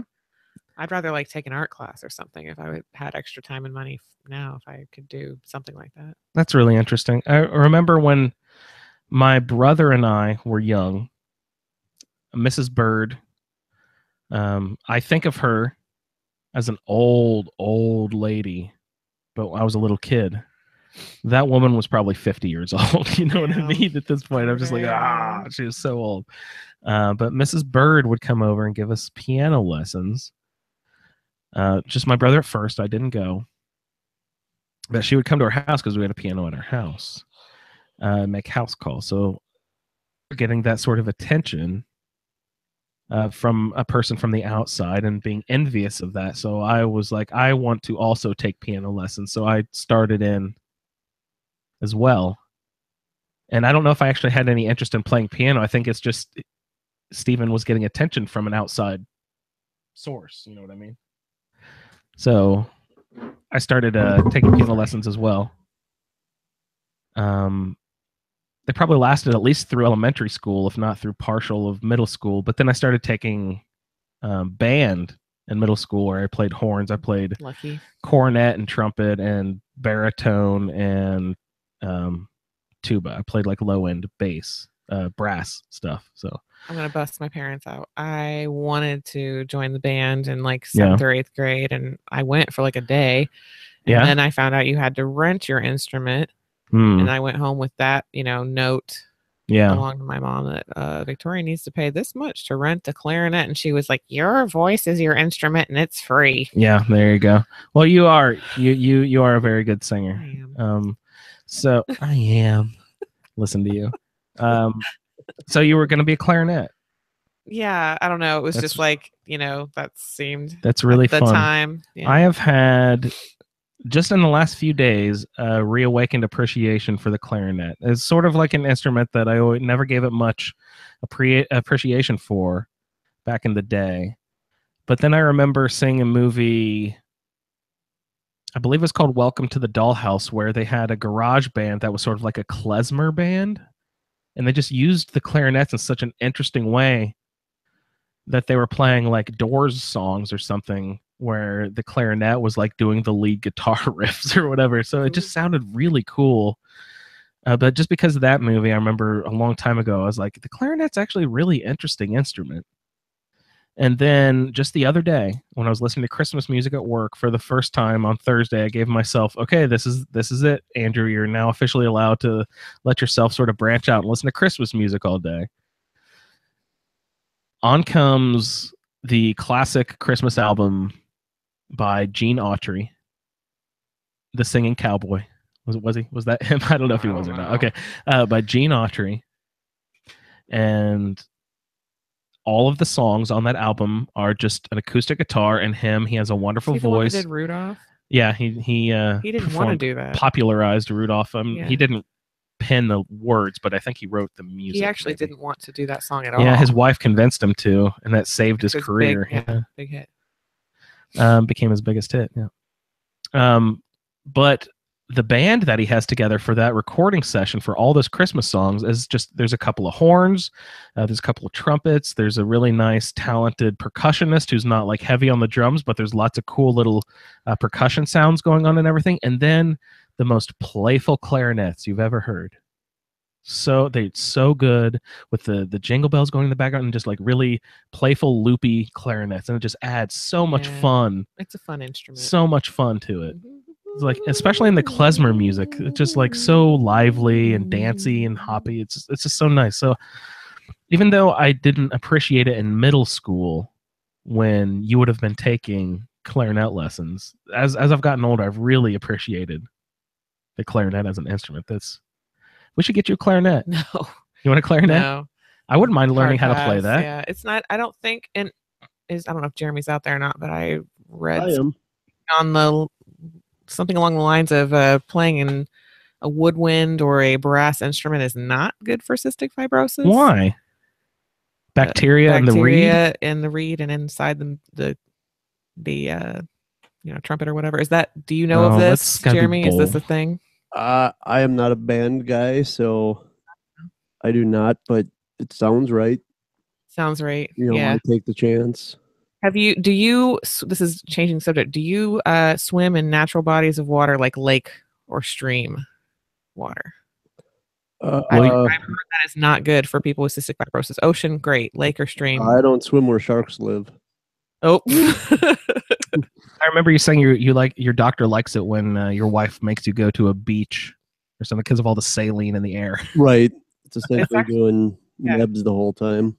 Yeah. It's like I got a friend out in North Carolina. Her son surfs during the summer, and that's been really great for him. And then there's a girl that I follow, Fight to Breathe. She's not doing great. She was just on the news. They got married. She's denied a second lung transplant, but why? She's just not healthy enough for the second lung transplant. Is there a chance of her becoming healthy enough to get it, or is this just she's living out the rest of her life as happily as she can. She's in like stage 4 rejection, but she is going back to Hawaii to live there, try to get better, try to gain weight. Yeah. So she can, get the surgery and just breathe in the salty air. It's kind of like it's good for them. Yeah, that's really sad to hear. Do you like being on the ocean? Not obviously with the sharks, but yeah, Jeremy doesn't swim with the sharks, but where do you go when you and your wife go to the beach and stuff? We go down to like Mexico or Bahamas, that type of thing. That's cool. That's great. All inclusive resorts are fun, so that's kind of a loaded question. Neat. Yeah. I've never been anywhere like that. It seems hot. Andrew and I don't like the heat. Yeah. They say like Maine and Pacific Northwest and North Atlantic Northeast is like better if you're on the ocean, like cooler. Ocean climates are supposed to be better, best. It's not super hot down there. Is it not? No, I mean it's warm. It's enough to go swimming, but it's not constant sweating. Okay. For me, it would anything be over 80. Andrew and I are like 80. Shoot, 70. Anything over 70. Definitely over that, but yeah. So Jeremy, you were mentioning earlier in the day how you do not travel with your vest. When Jeremy goes out, he doesn't travel if he's not feeling well. So he only travels when he's feeling well, and he does not take his his vest with him. What do you do? Nothing. Nothing. No wife beating on you or. No, not. I asked. I was like, "Do you do precautions?" What do you think about that? The travel one that you can. Well, I don't know if it's really considered a travel one, but I mean, you can just wear it wherever. That's great. I can't imagine how expensive it is. Right, or if they would pay for you to have one of those and right a regular plug-in vest. Right. Yeah. If Moses is able to get one when he goes to school, like to kindergarten, that would be incredible. So he doesn't have to skip if he's like on 4 times a day. So he doesn't have to skip treatments, or I don't have to take the vest to school or something. I don't know. I don't know what we would do. Right. Yeah, that's kind of a pain to have to constantly transport it, but yeah, how expensive is the thing? What is I'm assuming it's battery, so how long is the battery life? Right, exactly. Does it have a plug-in? Is it like, like an iPhone? Right. How's that thing work? Same adapter. Yeah. I've seen another breathing device apparatus that you breathe in and it like flutters. I can't remember. Acapella or the flutter, yeah. Yeah, that looks neat. Yeah, I think you could probably make one pretty cheap. Oh, hey. Yeah. I had one a while ago. It's almost like a kazoo / pipe with a big steel bearing in it. Interesting. Or stainless steel, and it has just enough room to vibrate and to go up and down a little bit. What's it feel like? Just like back pressure into your lungs almost. I mean, you can feel it deep inside once you get the technique down. Oh my gosh, he's getting his vest. We're sorry, Jeremy. We're like ooh, shiny. Can you see your papa? You can hear it, guys. This is Oma. I just FaceTimed with Oma, and Moses is doing his vest right now, and it's such a convenient time. Hi, Oma. Hi, Andy, Roo, and Tori. Hi, Moses. How are you tonight, big fella? Are you gonna talk? Hi, Mosey. Yes, Hi, Moses. Here, let's see Mama. Hi, baby. Oh, hi, baby. He's looking. Yeah. You can hear a little bit of the chugga chugga chugga chugga chug. There's Moses in the background getting his vest done. Moses, you're on a podcast, buddy. You're so big. I see you. He'll be 3 years old coming up here in December, but oh, there he is. Oma, how has your experience been with Moses this weekend so far? I don't think she heard you. So he just woke up from a nap. He woke up from a nap. Good. Yeah, that was quite a feat, but How did your nebulizer treatments go this morning? yeah, he finally slept for a couple hours. Oh, good. He did take a nap for you. Oh yeah, well. How did his nebulizer treatments go this morning, Oma? Oh, the treatment was fine this morning. He did not want to do it right now, but when I told him we were going to take a bath and go swimming in Oma's bathtub, he got stressed right now. So. You got excited about that? Got excited about going swimming in Oma's bathtub. Oma's got a big jet tub. He's really excited about Susie. Oh, Susie is Oma's Susie. big Great Dane dog, and Moses just Puppy. loves to hop around and he's been talking about Susie all week. He's saying, I'm going to Oma's house and we're going to play with Susie. Yep. So nice. And he has been playing with her all day. Oh, that's wonderful. Susie. And his dinosaurs.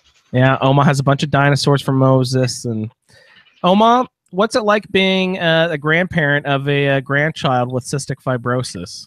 You're on the podcast right now, if you couldn't tell. We do pretty well. I'm not terribly comfortable with, doing the best treatment and particularly the nebulizer, but yeah, I get through it.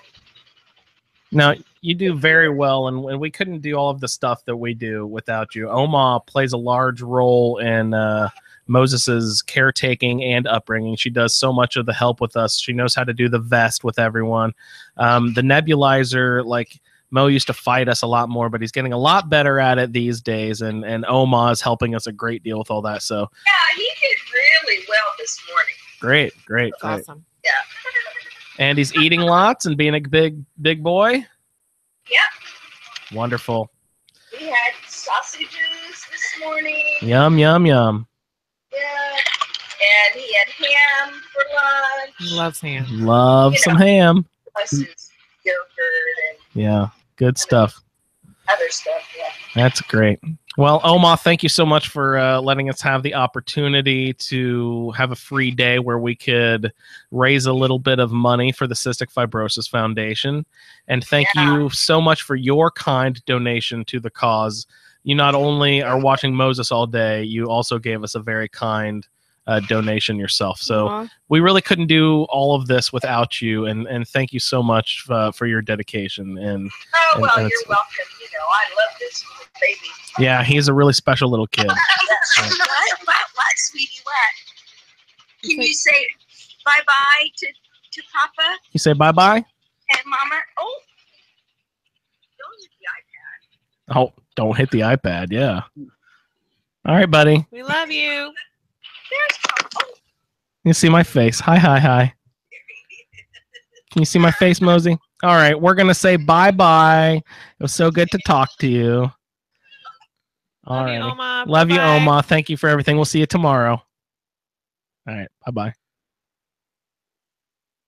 Well, last week Nana also called in. Did you want to check in with Nana real quick? Check in with Nana. See what Nana's doing, seeing I think if she's in Kokomo. Ooh, she's in Kokomo. Yeah, she wanted to come see me today, but we're too busy.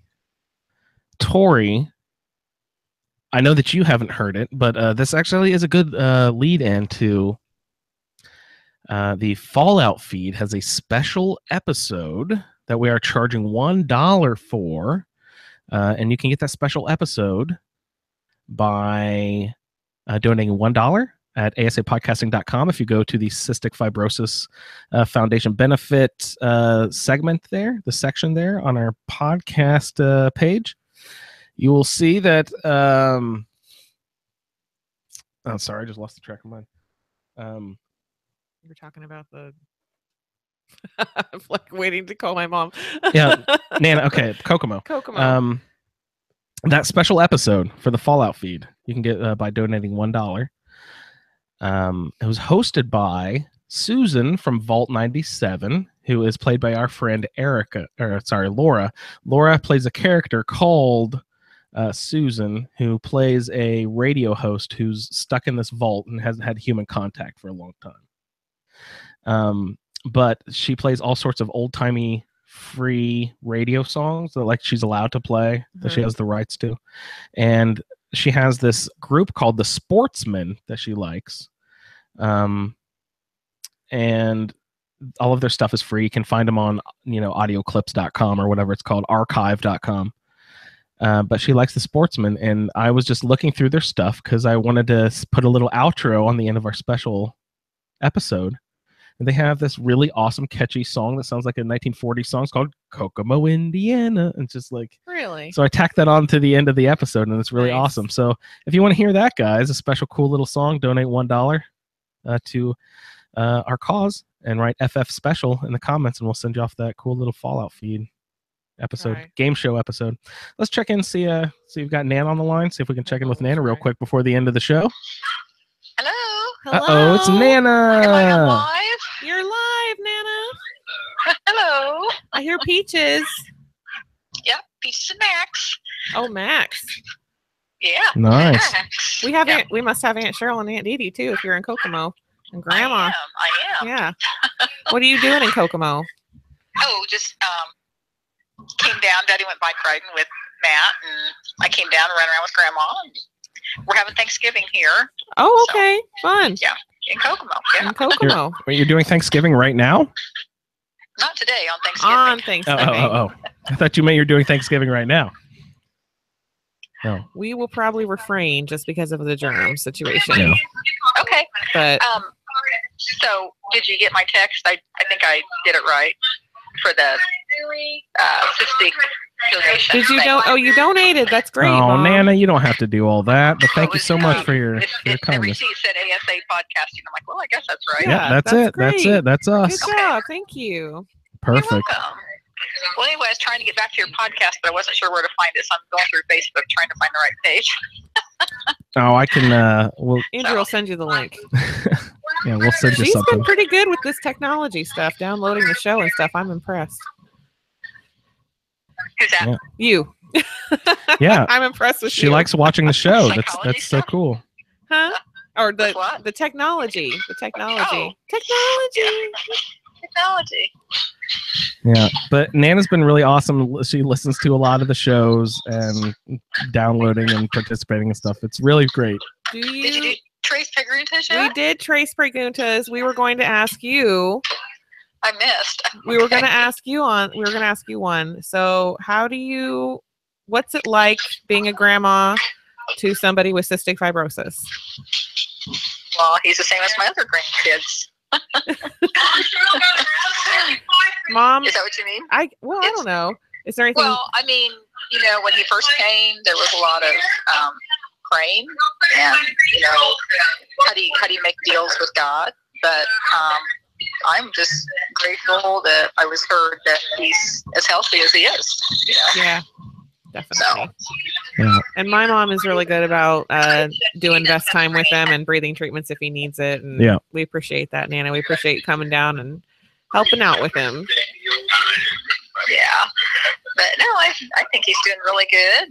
You guys have, you guys are on to him every day and take care of him every day, and I think he's got a real good start. So. Yeah. Good fresh start makes a. These few years at the beginning of his life, all of his doctors say, are the most important ones to build a foundation on which to build his healthy life from. So because he is used to this, and he knows this is how it's supposed to be, and he doesn't know any different. So. His normal life, exactly. Yeah, it's his normal. Well, thanks, Nana. Yeah. Okay. We'll tell everybody we said hi, and again, not staying away to be mean, but with Thanksgiving, but it's just. Gotta watch those germs. Yeah, gotta watch the germs. We'll probably hang back. Yeah. Sending our love, though. Yeah. All right. I'm sad I missed you. All right. Well, love you. Love you. Love you, Nana. I'll talk to you later. Yeah, we'll see you. All right. Bye-bye. Bye-bye. Jeremy. Yes, sir. What are your holidays like right now? Or growing up? Were you prevented from going to big family things, or did you just have to sort of grin and bear it? Can you explain to me how you dealt with holiday gatherings? Because that's a big point of stress for us this time of year. Is like, do we risk it? Do we take them? Do we not? Do we stay home? Do we take masks? Do we give everyone their sanitizer lesson? How do you deal with that? I'm starting to think my parents didn't like me much. Oh shit! They just took me everywhere. Well, that's probably why you're doing so great, man. Some germ exposure is good. Yeah. So you got to have a basis for your system to work. If you have zero exposure, then the first time you get sick, it could be that much more detrimental. You know what I mean? You got to have some sort of base. Yeah, we never, we went everywhere. So it was never held back because someone was sick. I started doing that later in life on my own. Yeah. I know your mother's not with us anymore, but was she particularly overprotective in any way or anything? Yeah, she was the more protective of the two. But at some point, my dad just essentially told her, let him do what he wants to do. Yeah. You can't let him. Right. I've heard the teenage years are tough with the treatment and, making sure that it's getting done, and when they go to college it can be exceptionally. Were you on campus? Did you go to college, Jeremy? No. Okay. No, I work at colleges now, but I did not go. No. Okay. No, I after high school, high school was just get out of high school so I can get a job type of a thing. Yeah. And I don't know, at that time, I didn't feel the investment in college was worth it. I think I didn't know what pushes it too hard. Well, right now there is a particular attack on the academia world, which I think is stupid and unfounded. People are just attacking colleges for brainwashing people, which is totally ludicrous. But I also have the argument that our system is set up poorly so that it's trying to funnel everyone into university where, at least a third of us need to be doing other things with our hands, trades, that sort of stuff. At least a third of people need to be Here on that one, I am in total agreement. Sorry to interrupt, but yeah. No, please hop in, Victor. Yeah. Well, no, because I sort of lived that myself, so I agree with you 100% on that score. There are some things machines just can't do, and you need tradesmen. You need tradesmen. There is a shortage of all this stuff with Texas and the flooding. There's not enough electricians. Puerto Rico, there's not enough anything to fix the infrastructure. So. Well, we don't have enough plumbers to go to Flint and fix their problem. Right. Yeah. Why not? There's not money for it either. I'm glad I went to trade school. I'm proud I went to trade school. Yeah, you went to trade school. I could have gone to college. I did go to college, and I just didn't like it. So. And I don't know if Jeremy has any perspective on this, but I'm as a father to Moses, I'm never going to let him try to sit idle. I will say, son, you have this condition and you need to have a special appreciation of life that I feel like I've sort of taken for granted because I'm AKA healthy. I'm going to tell him, if you don't want to sit 4 years in college, don't do that. If whatever you want to do, grab your fucking life by the horns and do it. Just go out. You especially, out of all the kids, need to appreciate your time. It's limited, so go do it. It might not be limited by the time he's... It might not be, but we can't take that chance. Yeah, no, he needs to do whatever he wants to do. I've heard people have said to me, you need to go to a 4-year college or blah blah blah. I don't know. Doesn't matter college or not. He just needs to. Is really big on the. He just needs to appreciate his 4-year education system at least. Your mom's really she pushed it before he was born, and her mom was a hairstylist. Yeah, that's fine. Her mother, both of her parents were tradespeople. So. Yeah. And they did okay. Yep. I just want to instill into him an appreciation. Yeah. Whatever you do, you need to be. Don't take anything for granted. Do it 100% and go. Yeah. If you want to go off and do something crazy with your life and try to shoot the moon, I'm not going to stop him. Yeah, no way. Yeah, if he wants to go gallivant Europe and, I don't know, whatever, do it, man. Just got to do it. Don't do that. Well, we're the anxious parents too. So we're going to have to fight ourselves. Yeah. Yeah. I think that's all I have for Awesome Spaceship for this evening. Tori, did you have any other ideas, questions, anything else you wanted to float out there? Big thanks to Jeremy and Victor and everybody who, hopped on, and mom. Oma and Nana and everybody for coming on the show. We love everybody out there. This event, this whole day event that we've been doing is our hearts go out to everyone out there with cystic fibrosis, and we know how tough it is. We are very lucky. We realize our son is a lot better off than a lot of people with this condition. That doesn't make us any less appreciative of his condition or the gravity of the situation. So, Jeremy, again, I know I spoke on it, but you provide us so much inspiration, and we can we can look to you to have hope. Yeah. And everybody in this group, Michael, for throwing this together 3 years ago, you said, hey, my buddies, they do something for another charity. Oh, why don't we try something like that? Your kid has cystic fibrosis. What do you think we try? Just a little event. Well, let's see if we can raise a few dollars. Well, that was wonderful. Raised $500 that year. That blew my mind. Last year we went 5 times that. We went to 2,500, and I think we've already busted that this year. So it is incredible. You guys are so dedicated, and we, from the bottom of our hearts, love you guys with all the power that we can. We're so appreciative of this community and everything everyone's done. So thank you guys so much for joining us. Tori, I've enjoyed spending time with you, my lovely wife, but you need to watch your mouth. Oh.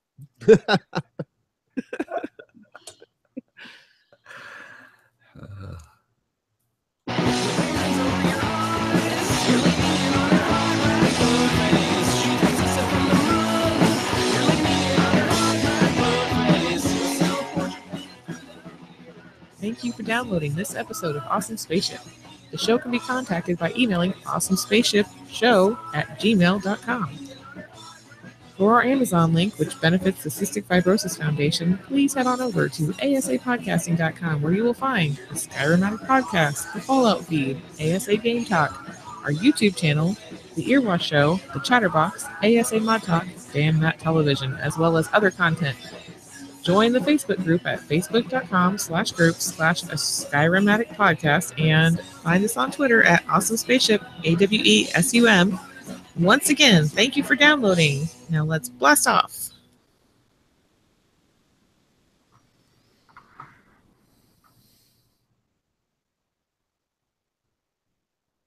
All right, that was Awesome Spaceship. Thank you, everyone, for hanging out.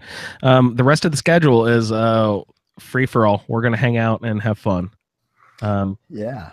Is anyone twitching right now? Is the Twitch stream going or anything? No, I'm not. That's for sure. I was hanging out here. Gosh, I might toss in some. I wish that I could Twitch Mario Kart. When is Switch going to get Twitch? I mean, the name game right there works so well. That's a great question. In fact, that's a question I hadn't thought of. I assumed that Switch was already available for twitching. That just sounds weird. But, Switch Twitch. But it's not, huh? I didn't know that. It's very upsetting. But I see a ton of people doing it, so I would sort of dug into it a little bit. All those people have like Elgatos or whatever, the capture cards or whatever. Yeah. But yeah, I'm jealous. I'm jealous of those folks. I have one, but I've never been able to make it work. So, really, that's too bad. It's just because I'm a dumbass. Oh no. Well, you have a now that you have a Switch, you should play around with it even more. I'd like to see. I forget to unmute my mic. How can I possibly get an Elgato to work? I mean, Can you turn the Switch on?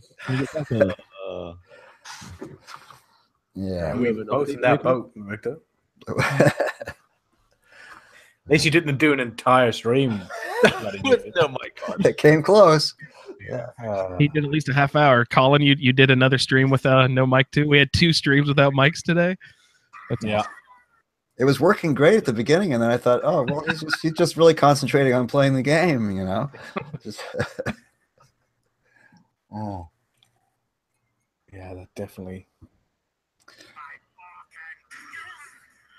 Oh well. Hey Andrew. Yes, sir. Regarding Christmas music, just a suggestion. I know you're putting together some stuff. Look up Pink Martini's Christmas album. It's pretty awesome. Let me add it to the list here. Pink Martinis. Pink Martini is a great band. I think you like them. Well, just go check them out. But they did a great Christmas album. Does it have a specific title or anything, or just? I'm sure it'll come up in Google. Yeah. Just look it up. They've done a bunch of records, but they're awesome. God, I don't know how to categorize them. They don't. Are they by chance have any clarinet in them? We got some really digging. No. They do. You know, not swing, not pop, not. I mean, it's just a really cool, eclectic mix of excellent musicians, great voices, and they do really interesting stuff. But they did a Christmas album, and I think you'll find stuff on there you'll like. So, and you may like the band a lot too. So, check it out. I will definitely check them out. That sounds great. Yeah.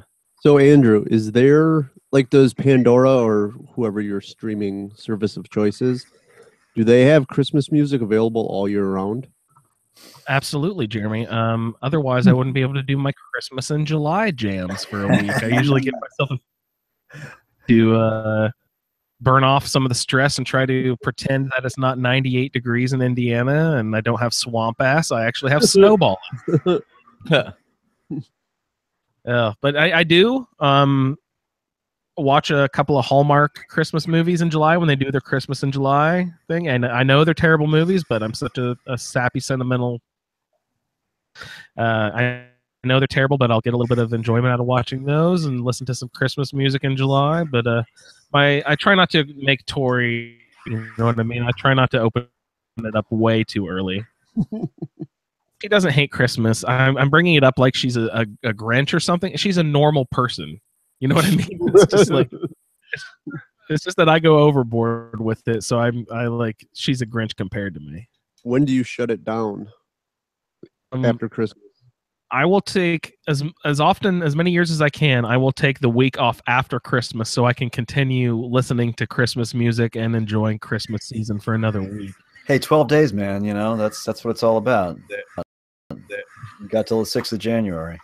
Yeah. I forget what the origin of that is. I'm sure there's some sort of religious thing about January 6th, right?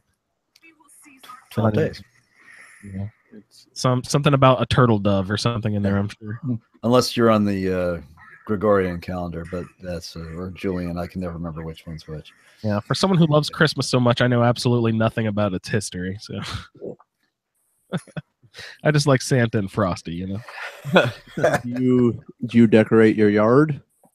We have some light up. We have a light up Santa and a light up Frosty we put out, and I usually decorate the front window and our front gable. I'll try to put some of the hang down fake icicle looking lights.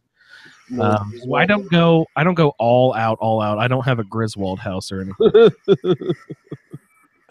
There's a house up the street from where I live here that's like that. Actually, it's really nice. But yeah, it's a Griswold house, totally. Yeah, I'm very sad because we have a Reynolds, a John Deere tractor supply company right up the street from us, and they had a backfield for their displays that they would have, and it has a little pond in it too. So they would have these really nice Christmas light displays and have like lights over the water, and it looked just like ice skaters and stuff. It was beautiful. And they just sold their back lot to the Harley Davidson. They were having a new Harley Davidson dealership come in, and I know that's just going to kill all of. They've torn up all that backfield, so I know we're not even going to get any Christmas lights this year. So I'm going to have to find the end of an era. I'm very sad. We used to go there multiple times a year just to listen to Christmas music and drive around. It was family tradition that we'll have to find somewhere else to do it now, so that's kind of sad. There's a couple places up here by me that do it.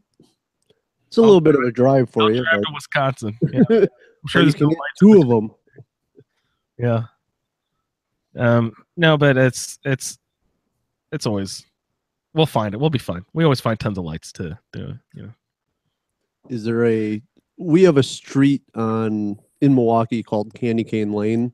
Oh, nice. That they all just one up each other on Christmas decorations every year, and it's trying to drive through there is just I'm sure the people who live in that neighborhood absolutely despise those assholes who decorate their house like that. You know what I mean? I think it's the whole street though. But you know that there's one guy who lives there who's like, fuck these guys. They ruin my life. Every year I have to deal with this madness of all these stupid Christmas light people coming. Can't even sell my house because everybody knows about it. Yeah. Yeah. Driving my property value down. I think Philly has the Miracle on 13th Street. I think it's 13th, and it's in South Philly. Like a couple blocks are all completely decorated. I thought that was 34th Street. Well, there is no 34th Street. No, there is a 34th Street, but you wouldn't want to walk down it. So it's there's no miracles there. There's miracles. It's just that you don't take enough to see them. I take that back. 34th isn't that bad anymore. That's around the colleges and stuff. So. No, the gentrification is helping already. Yes, yeah. Around where I was born, the whole different story. Yeah, I think it's 13th Street or 14th Street, something like that. Miracle might be 14th. I'm not sure, but whatever. There's a whole couple blocks in South Philly where they fully decorate, and there's, like the trellises lit up going across the street and all. I'm sure somebody just rigs them to the electric wires or something crazy, because it's South Philly. So who knows? But yeah, all the row homes are all completely decorated. It's pretty cool. That's amazing. I'm sure there's some place cool in Indianapolis I could go. It's just that this place was literally right down the street, and I would pass it on my way to work on my way home. I would see it literally every day. So it's just going to be sad that it'll be gone. Yeah, the farmer around the corner from me does it. That's great. Well, I mean, if you like that sort of thing, does it add a lot of traffic to your street, Ray? Not to my street, but to the street that he's on, it does. But he's got the whole FM radio station and the whole 9 yards. Yeah, the timed lights and.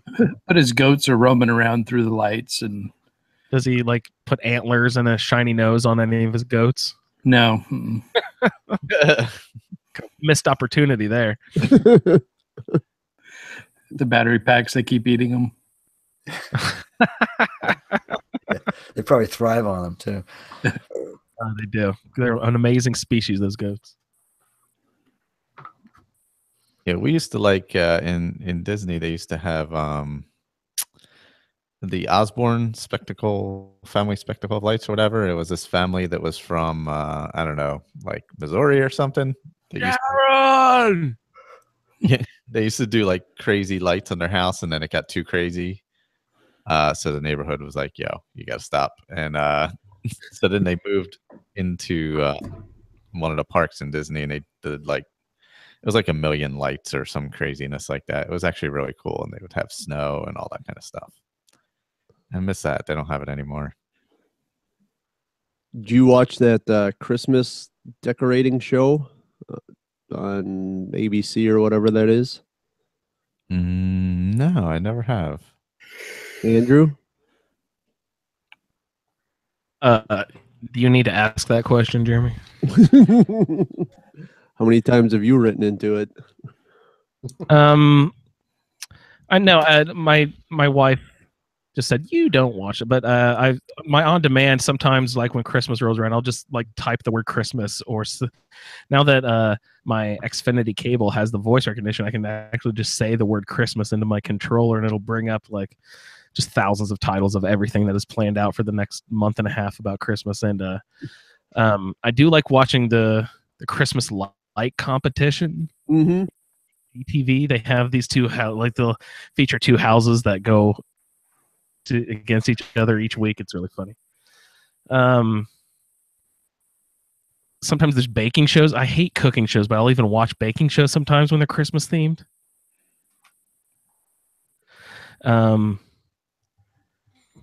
There's there's one on the History Channel.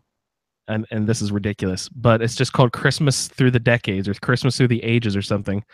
And it's just, they go by like the 50s, 60s, 70s, 80s, and they just describe how the traditions of Christmas and how it's been incorporated into capitalism, and basically reviewed the social aspects of Christmas over the last 40, 50 years through the decade. Each decade has its own episode. So I found that really interesting to watch too, because that's not only just about Christmas, but it's also about how our country has changed as well throughout the No, you're fine. No, so yeah, I do watch a lot of those silly side Christmas things. Jeremy, did you ever trick your wife to come down? Did you get enough booze in her? No, I tried. We were close, but one more shot. Go give her one more shot. Yeah, unfortunately, maybe next year. Yeah, you'll get her one day, buddy. Don't worry. You got her to marry you. You can certainly convince her to do stuff. I can trick her into all sorts of stuff. Yeah, just not podcasting. The last straw. Victor, you think Jane will ever podcast with you one day?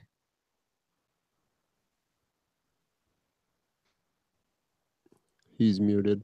Yeah. Or Pat, you gonna get your wife on? Yeah, I was sorry. I was saying it's possible. She's listening. I know that. Oh, she's listening now. Yeah, Hey. she was listening to Awesome Spaceship, and oh, that's great. Thank you. And and Mod Talk. Did you guys watch the World Series together this year? Some of it, yeah.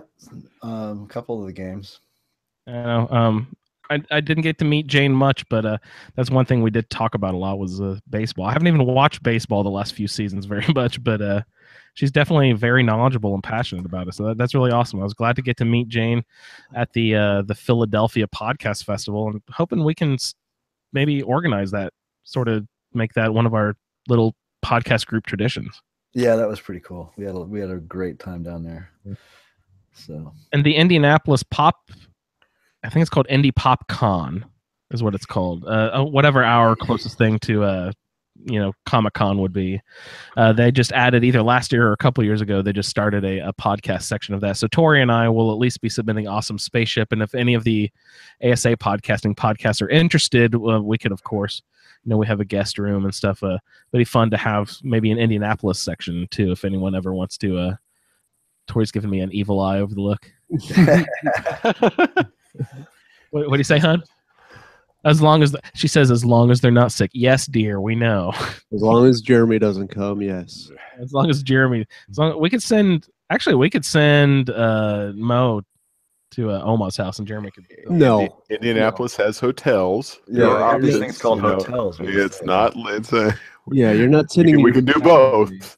Best of both worlds. Yeah, I'm just. I'll get a hotel. Saying that they added section to that too. So Tori and I will be submitting for Awesome Spaceship at least, and I know Kara is sort of semi-local over in Dayton. It's less than 2 hours to Dayton, so I'm thinking maybe we could at least submit a Fallout feed contingent partial if we can't convince people to come. But I thought it was really awesome to do that in Philadelphia, get together with everyone. That's one of my most memorable experiences over the last year. It's really great to actually get to physically meet you guys and just to be around everyone. And this whole community is really awesome. So that felt really natural. It was really good. Yeah, it was brilliant. Absolutely brilliant. Yeah. Well, next year Colin will come. I am. We've got to convince Marcus and Colin and Laura to all like pitch in together, pack each other in each other's luggage or something. Sneak over to. No, that was my own stupid fault. I would have been there, but I was incommunicado and I didn't see any of the posts. So, oh, that's quite all right. We'll get you here next time, and it'll be amazing. Oh yeah, definitely go to Tattooed Moms next year. It was brilliant. Yeah, Colin, it was a great time.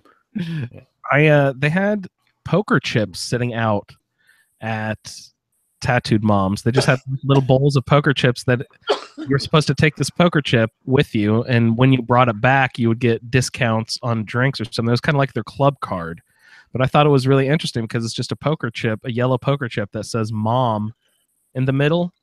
And so I picked one up and I took it, and I just sort of carry it around with me in my pocket or in my backpack as sort of like a reminder of that event, sort of like as a luck token. And were just starting to do the New Vegas roundtable around that time, or we were in the planning of it. So I knew there was like the gambling aspect of it. And it was just too appropriate to walk into this crazy bar with stickers everywhere. And then there was poker chips. And I just took that as like a good omen of this place and everyone together. And we were doing the New Vegas roundtable. And then they had these poker chips. And so I just took it as a little good. Wow. Yeah, so I grabbed one of those and put it in my pocket, and that's one of my things I carry around to remind me of you guys and all the fun we had. So it's been a great year. I have a saw, so yeah, I was gonna say, did you guys put the saw? Yeah, I actually I met up with him a few weeks ago and got some more stuff from him. Actually, the artist or the podcaster? No, the artist. Yeah, cool. That's cool. Yeah, I met up with him maybe about a month ago. Yeah, how was that interaction? Did you have his phone number and text him, or how do you get me up on Instagram? I talk to him on Instagram sometimes. Okay, cool. There. Yeah, he did some really interesting paintings on non-traditional easels. You know what I mean? Yeah. On canvases. I mean, non-traditional canvases. So he'd do like found object. Yeah, he's painting. actually starting to like branch out too. He's trying. He's like learning, and he's went to like some oil painting classes and stuff like that, and just trying different things and learning how to expand what he does. And that's wonderful. I guess continue to learn and grow. Yeah, so it was pretty interesting meeting him too, and then seeing him a couple other times. Or have you had any interactions with the podcaster? No, actually, I don't even think that podcast is still going. That dude, the pot guy. Yeah, it seemed like he had a decent hang of No, he was a nice dude. That was his thing. He was like definitely. He was like a pot advocate. That was like his thing. Okay, I just didn't catch like negative. Yeah, just that's. Yeah. That's what he does. Yeah. That's his thing. Yeah, I thought he had like weed socks on or something. Might have. Yeah, not in a negative way. That's his what he's into pushing for. But they do a lot of hemp clothing and everything. Yeah. They do a lot. I think he was doing like a lot of like community cleanup kind of stuff and things like that with a group. So, well, that's funny you mentioned that. It's just because when I used to go up to my in-laws' house in Michigan, Michigan just became a medical marijuana state. The cleanest roads that we would go through to get to our parents' house were always a roadside cleanup. The Medical Marijuana of Michigan Foundation or whatever like that. I was like, oh, that's great. Good job, guys. You know, you can tell they're just out there trying to be a good example because everyone wants to trash them. Yeah. You know, trash that specific. They think, you know, drugs, bad. So you can tell they're out there trying to be a good representative of the community. So that's funny. At least he's out there doing something good, right? Yeah, exactly. Oh, I may have to do an update here. All right. Yeah. Oh yeah, we haven't updated in a while. We were just cresting $3,000, I believe, last time we checked in. Oh it's amazing. It's where I'm blown away by amazing those. Let's see. It's incredible. Let's see. I gotta log back in. Yeah, and thanks to the Game Stack folks, they're not even like, you know, officially part of. They have their own huge big thing going on, and they took the time out of their schedule to come in and help us out, and that's so appreciative too. That's really cool. Yeah, really big thanks to Laura as well for trying to get on. She had some real horrible issues. She was off on her own holiday and trying to get in on hotel Wi-Fi, I think, or Starbucks Wi-Fi or something like that. She was trying to get in on. Oh God! And, she's in Barbados. Yeah, so she was trying to get in on that. So thank you very much, Laura, for trying. We would really appreciate it, and really appreciate all the help with the shows and things like that. So. Was it bad Wi-Fi or too many umbrella drinks? Yeah. Yeah. I was thinking, could she unwrap herself from her Cabana Boy pretzel enough? Long enough to pocket. She's probably off having a nice romp and saying, yeah, screw those. Just in case you didn't know, Laura, that was Andrew who said that. Everybody else at that particular moment was all muted. That was all Andrew. Sorry. No, thank you, Laura. Also, Laura hosted, again, like I mentioned before, she plays the role of Susan, who was the host of our game show episode for the Fallout feed. If you're interested in that, $1 extra can be donated, and you get a special, awesome game show episode of the Fallout feed. So thank you, Laura, for doing that. Yeah, it's amazing.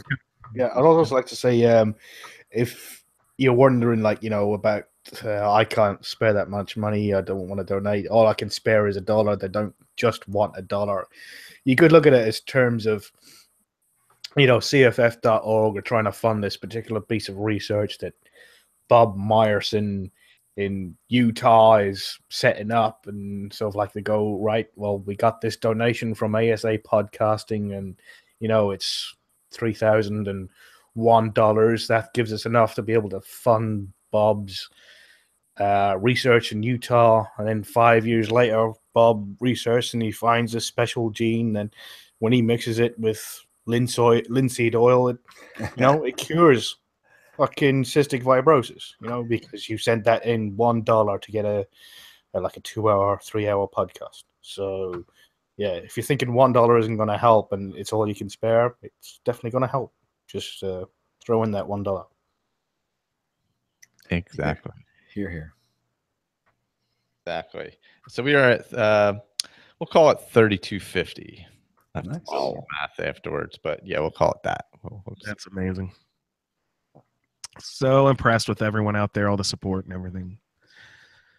Oh, so meaningful. Very, very nice. So moving. So what do we have coming up in the next few weeks for ASApodcasting, guys? Vacation. Michael, you've got Disney coming up, I'm sure. Mickey's worried. Michael hasn't been there in a while. So yeah, everybody check in. Called. They're like, "Why aren't you here? What is going on? You should be back here by now." Well, Skyrim wise, I guess we are. Well, I'll be putting out obviously the Oblivion Roundtable that we just did, and yeah, Oblivion Roundtable, right? Victor, did you want me to put the mod talk up? Sure, why not? Yeah, I mean, yeah, I can. I'll do the roundtable, then I'll put that up the week after. That way, we get a little. Because since we're not going to do the drawing until after. Yeah, I mean, we talked about a lot of cool stuff. So yeah, that was a good episode, I think. Yeah, and then we had Steven on there as well. So yeah, that's right. And we still have the Let's Play Skyrims from Steven there. He's got. Are there going to be more? Are there more audio Let's Plays in the future? I mean, are there things that we want to plan on doing for audio Let's Plays? Yeah, I like them. I guess it's just a matter of time. Yeah, who has the time to do them and when and all that, you know? Well, I don't know if it's something you guys would consider, but I would love to hear a Let's Play of Skyrim Switch with the motion controls, because that's one of the things on Skyrim now. You lift your sword and you swing your arm and you cut stuff, you know. Yeah. So I'd love to hear one of you jackasses trying to wave your arms around. Let me guarantee you one thing, Andrew. It's not going to be me. Oh my God. And you got to tune into Skyrim late night to see me swinging my sword. Yeah, that's a whole separate donation level. For that. Yeah, definitely. Yeah. I mean, I'll be playing on my Switch, but not with the motion controls. Yeah. No.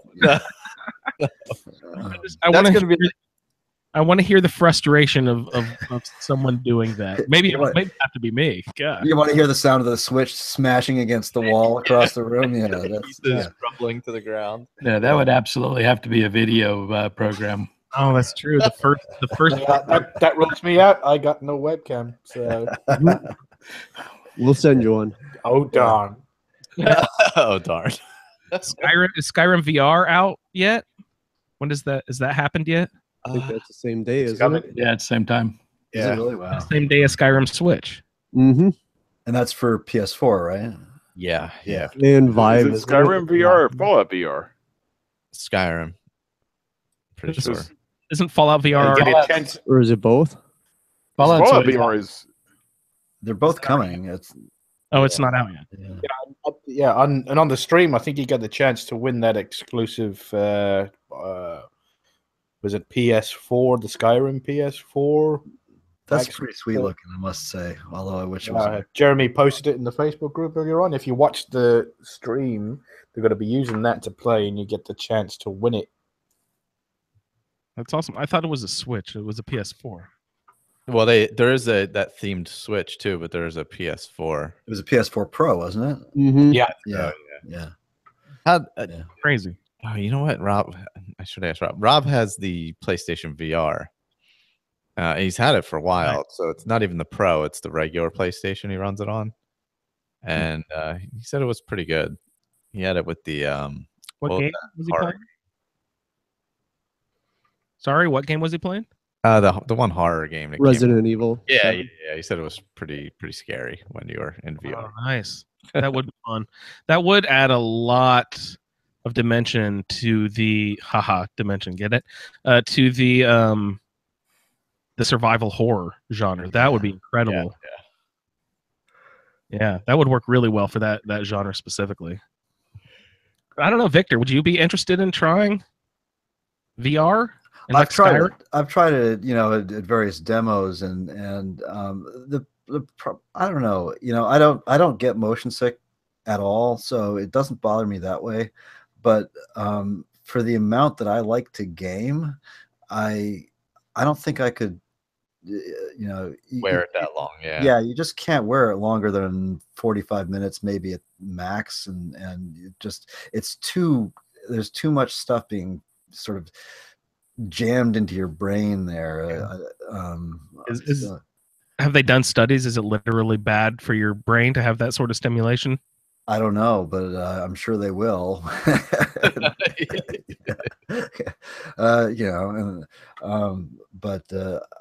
I've never put one on. I don't know what it's like at all. I haven't either.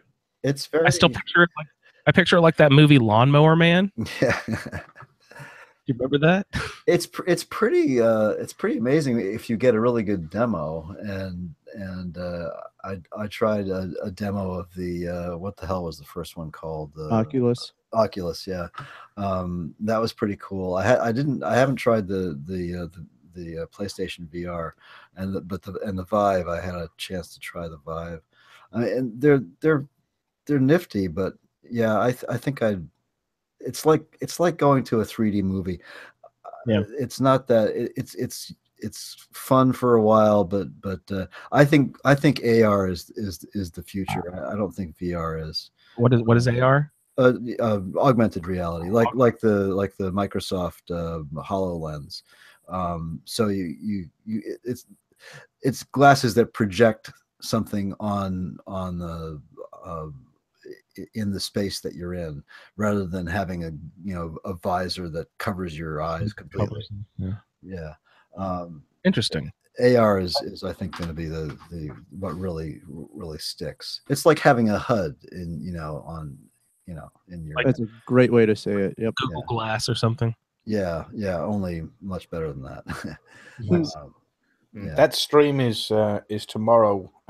Sherry posted it in the comments there. We're streaming Skyrim VR this Monday, November the 13th. So is that tomorrow? Yeah. That's it. Now, see, there's a question. How the hell do you stream VR? That's a good question. Yeah. I mean, I guess it's just a round version of the. I mean, I guess you sort of get a feel for what it's like for the person who's doing it, but you don't really get the experience. From what I understand, yeah, the TV will just project whatever the headset sees. Right. Yeah. Just as if you were watching someone play a game. Yeah, but it'll present it in a two-dimensional. Yeah. Except you can poke them in the belly and really scare the shit out of them. Yeah.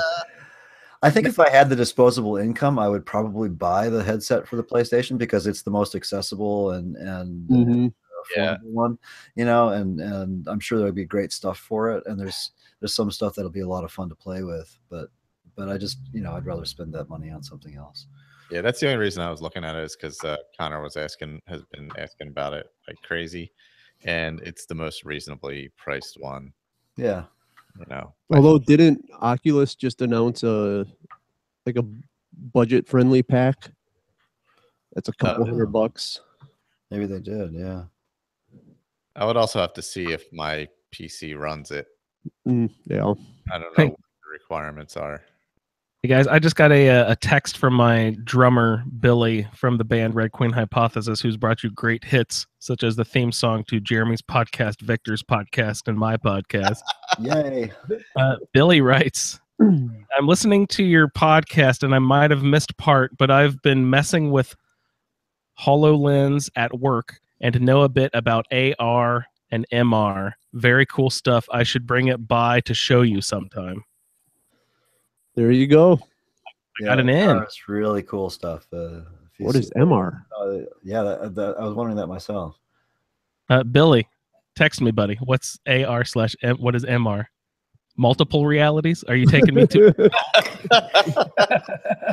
going to the multiverse? Or modified reality or something like that? Yeah. Oh, that's maybe modified. I don't know. Yeah. Oh, incredible. Yeah, it might just be a different term for altered or whatever. Well, when Microsoft did that demo of the HoloLens with Minecraft, building the Minecraft stuff on your living room coffee table or whatever it was pretty. That's pretty cool. I thought that was pretty amazing. That's hilarious. Yeah. Oh, Colin, I finished the Mayrune's Razor. How long that been? Like 3 hours? That was like an hour quicker than me. Yeah. Oh my God, those guys are so fast.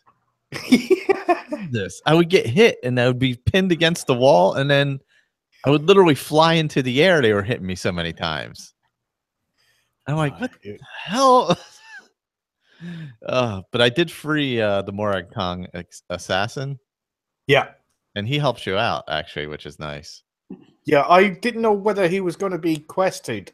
So I went in there, I freed him, and then he just started walking off, and I was like, yeah, I didn't know what was going to happen either. But he, like later on, he pops up and is killing people where you show up. Yeah.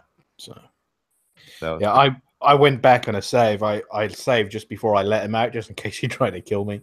Yeah, I wasn't sure either. Yeah. And then I kept on trying to talk to him, and he wouldn't talk to me. He just sort of like, I think it was a chameleon spell he cast, and then he just sort of like walked off. I was like, okay, something's gone wrong here, and I just thought that maybe I hadn't read something or found a key, because I had to pick the lock, not pick the lock, but use the lockpick spell to get him out. But that was an amazing quest. Did you get the gear? Yes, yeah, the robe and and the hood. Yep. Yeah. Oh, how did you get the dagger out? So I walked up, I pickpocketed the heart and ate it. Oh. And then they started fighting each other, and both like the whatchamacallit, the alive guy, I can't remember his name. The non-Dremora was killed. And then the Dremora I just hit with an arrow and he was done. And then I just walked in and took the dagger. But I pickpocketed his heart right out of so it was very that's some pretty advanced pickpocketing there. Yeah. When it was intense. It was I'll just say. It's just that you can. There's a couple of ways. I went in there and I killed the guy in the robes. Okay. And read his diary, and then it said you had like the only way that Mayrune's Dagons want to do is literally go up to the guy and eat his heart. Yep. And that's how you open up the thing to be able to get to the dagger. Yeah, well, technically you also have to have both of them dead because I ate his heart before either of them even fought each other. Oh, hey, there's a heart. Yeah, I was kind of hungry after killing all those vampires and Khajiit and and Dunmer and snake people. Oh, just so many. And you'd come in the middle of a battle and it was just raging, and then they were still left. But they were so incredibly fast. That was the hardest part. They were just really, really fast. And that's why that's probably where I got all my fortified speed stuff. Yeah, those guys are like crazy quick. I was like, my God, I can't get away from you guys. But yeah, I had fun. I battled a lot of them, and then I was just like, all right, I have killed like 30 guys already and gotten nowhere. I need to start getting somewhere. Yeah, that reminded me of the main quest from Skyrim to go and get the scroll. That's like going through the Dwemer ruin, then going through the Falmer part, then getting through fucking Black Reach, then going through all Black Reach, and then getting to the tower and getting to the end. That's what it was like, and that's how much I enjoyed it. It was awesome. Yeah, it was a great long quest. I mean, plenty of battling to do too, and all different types. So does that happen in the sewer? Does that happen in the sewer? I don't remember that part. Yeah, you go left instead of right. Oh, okay. It's an offshoot, yeah.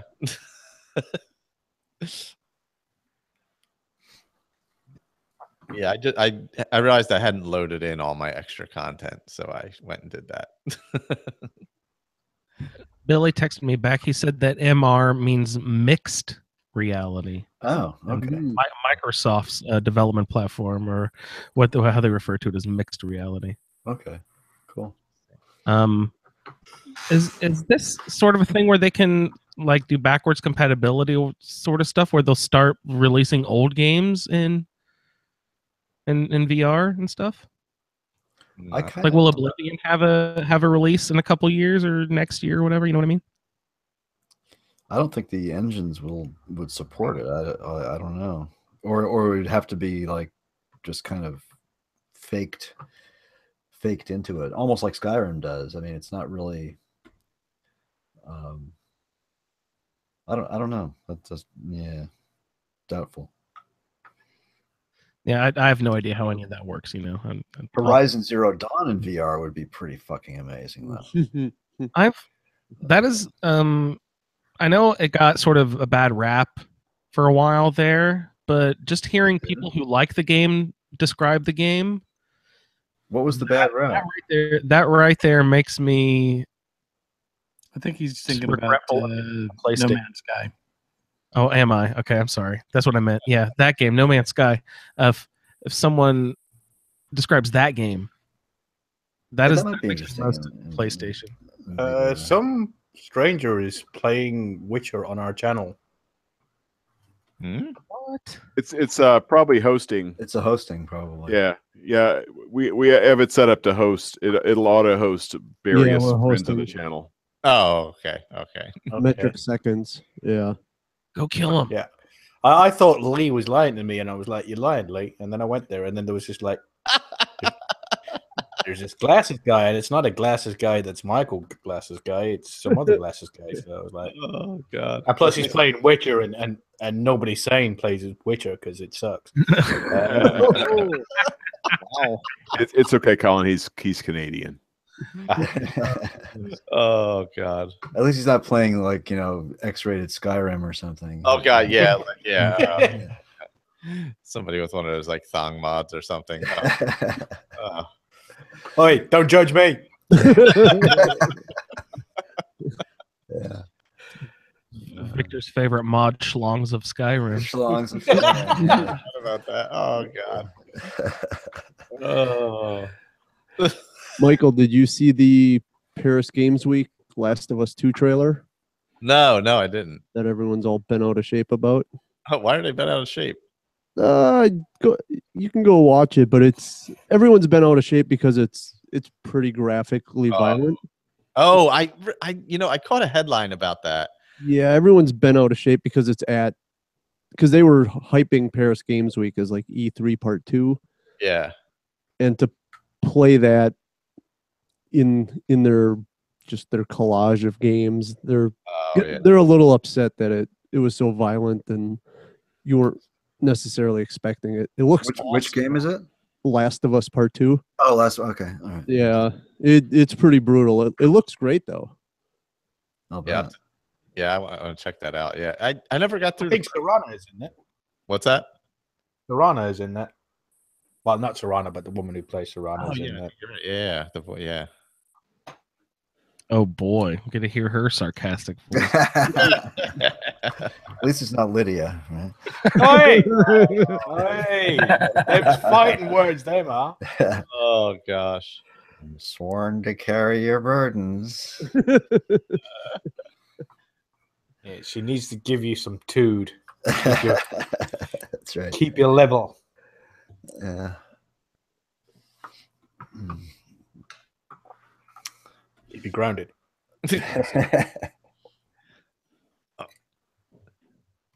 Might fall asleep in this couch. That's the danger of putting a couch in the studio down here. Yeah, I was sitting in my chair before, getting kind of comfortable.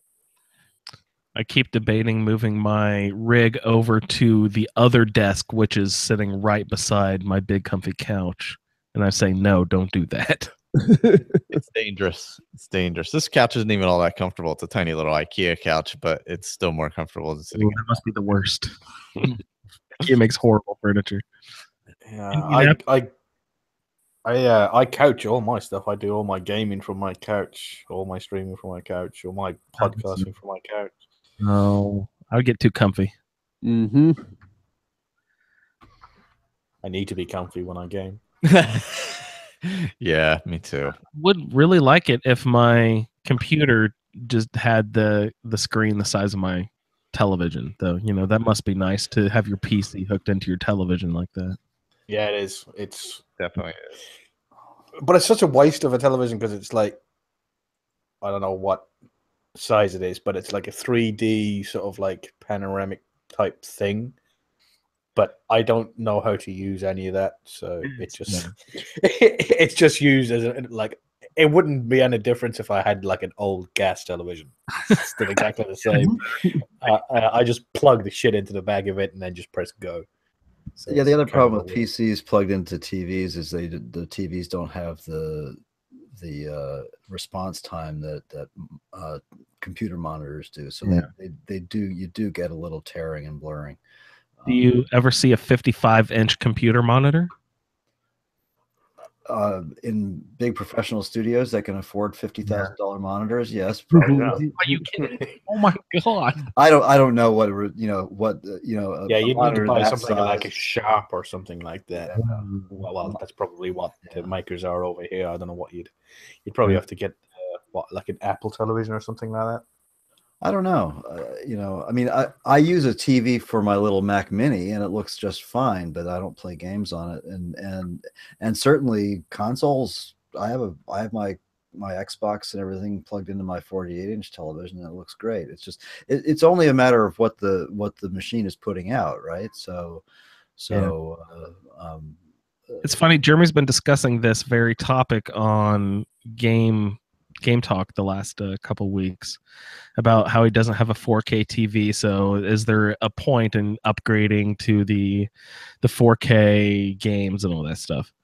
And I'm rolling my eyes because I'm thinking, Jeremy, last Christmas I went to H.H. Gregg going out of business sale and got the crappiest 4K TV on the market for like $300. You know, there's 4K versions out there. What did Tori just say in the back? That it's crap. I thought that's what she said. 4K TV, and it looks wonderful, but it is still somehow the shittiest television in the world. I don't know how that happened.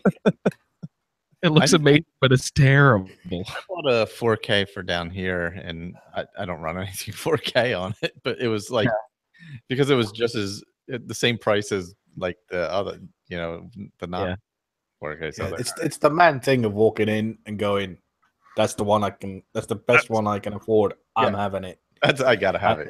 I need this. And you just like, you don't even pick it up. You just go, hey, there's that money. Go bring it here. Yeah, I'm gonna hopefully be getting one shortly for down here in the basement. Just something on the wall instead of the old clunker I have now. Yeah, Jane has what she calls the big ass television, which is a 73-inch 4K on the wall. Wow. Yeah, it's nice. I was in a conference room on Tuesday, whenever, doesn't matter, and they had an 80-inch Sharp on the wall, and the conference room was not that big. It was awesome. Yeah, we have a couple of those at work for different things. I'm waiting until they get rid of them and then put it in the shop so we can have it in our break room. I think I've heard Keith Mason in our group refer to as he has a 100-inch something or other, doesn't he? Doesn't he have a ridiculously? I don't know if it's a projector or something, but he's got something. Yeah, he's got a a man cave, I think, like out the back, where him and his daughter go and just like what we're playing today, and then they'll play like 4 hours of ESO, and then they'll play like 2 hours of Skyrim, then they'll play Fallout, and it's just the two of them crashing out the back in his cave. Oh, that's so nice. That's good. That's good daddy-daughter time. That's awesome. Yeah. Mm-hmm. Yeah, just Keith showing us all up, making us all jealous. Yeah, on the 100-inch screen. Jeez. Like VR motherfuckers, I live that shit. Who needs the helmet? I'm in it.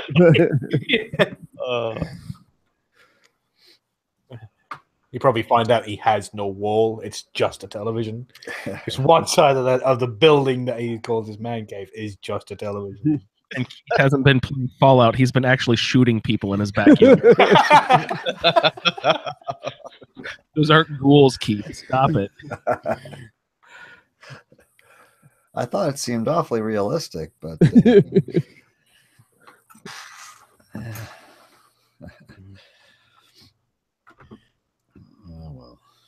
oh my gosh, guys, we got. I haven't looked at the clock in forever. We're only 12 minutes away from the whole event. About half an hour because we. Don't we have to go to 8:15? Yeah, we started at 8:17. So I forgot. So okay, so 17 minutes after the hour. Then nice. Yeah, we can do it. We can make it. Let's just go another 12. Fuck it. Yeah. I'll start streaming right now. Yeah. What are you going to stream, Victor? Skyrim.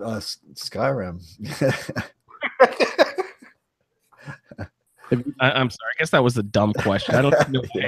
That's really stupid of me. Hey, Victor, actually, I'm gonna later this weekend. I think I'm gonna fire up Wolfenstein 2. I need to get that going. What system did you buy that for? The Switch? Because I know no, Xbox. Yeah, nice. I grabbed it for Xbox One. My Switch Skyrim's going to arrive on Monday, so and I actually happen to have Monday off, so I may depending on what time of day it arrives, I may be playing some of that.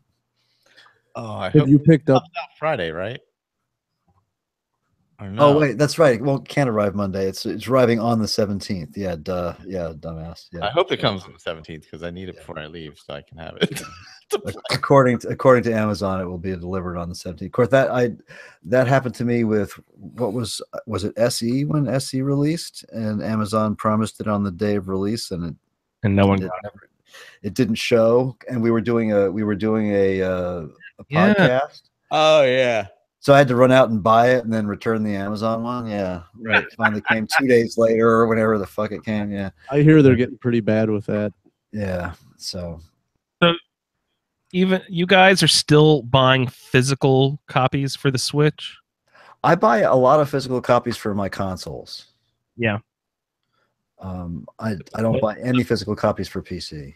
Yeah, I was gonna say no one buys. Does anyone but go out and buy physical copies for PC? It seems like everyone just downloads the files. Yeah, it's either Steam or Good Old Games. Either one. I bought Skyrim physical for the PC. PC, nice. Oh, okay.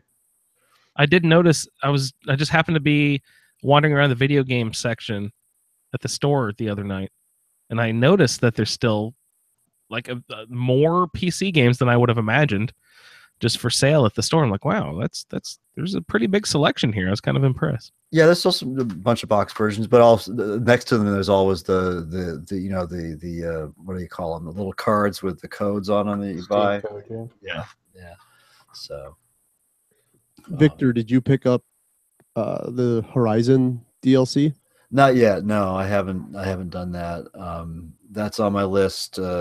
Next time I have a little extra, and so is the new Assassin's Creed.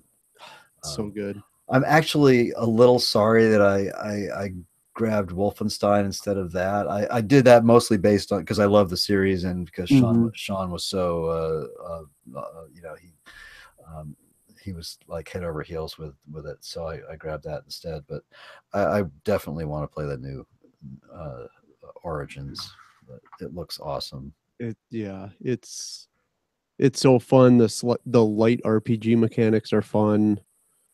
I got a couple minutes. I'll hop in and kill some crocodiles or whatever. It's awesome. Yeah. I've been avoiding watching any YouTube streams of it or playthroughs. I don't want to sort of spoil the experience. I hope I didn't just spoil anything. Oh no, not at all. I mean, I watched several reviews. So okay. I've seen footage of it. I wanted to see some of the reviews. I got a couple of favorite YouTube reviewers that I watched their reviews, but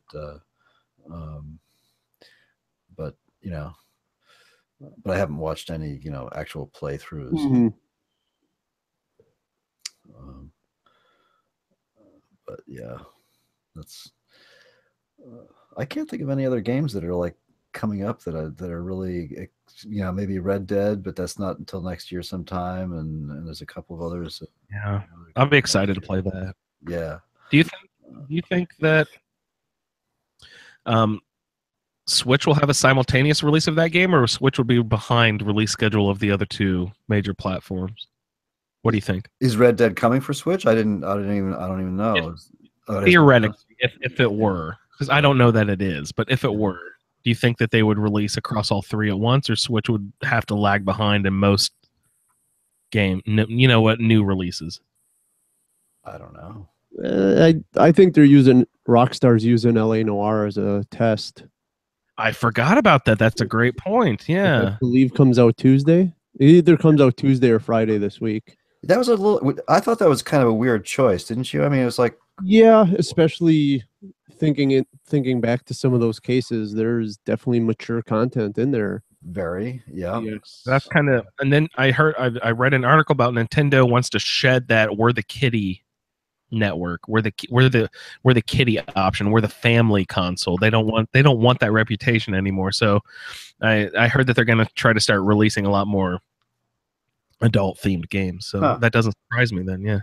That's kind of too bad on some levels. I mean, because that's been what Nintendo's known for. But well, as long as they don't stop it, they just want to include the new stuff. You know, as long as they don't stop the kiddie stuff, as long as they keep making Mario, I will keep buying Nintendo because I love Mario.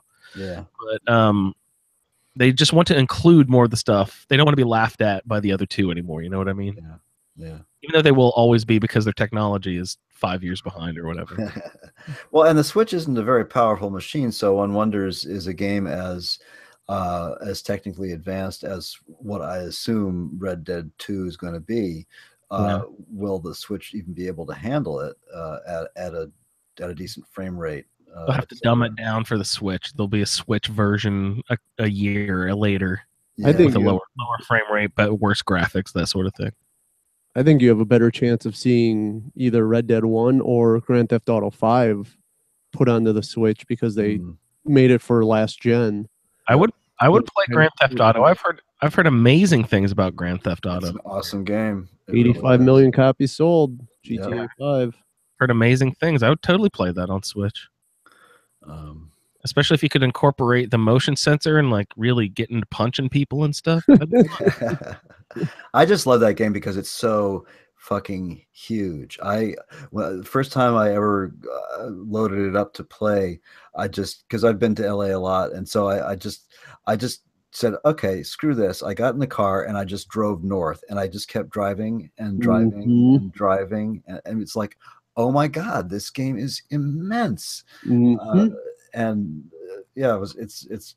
It's a very, very cool game.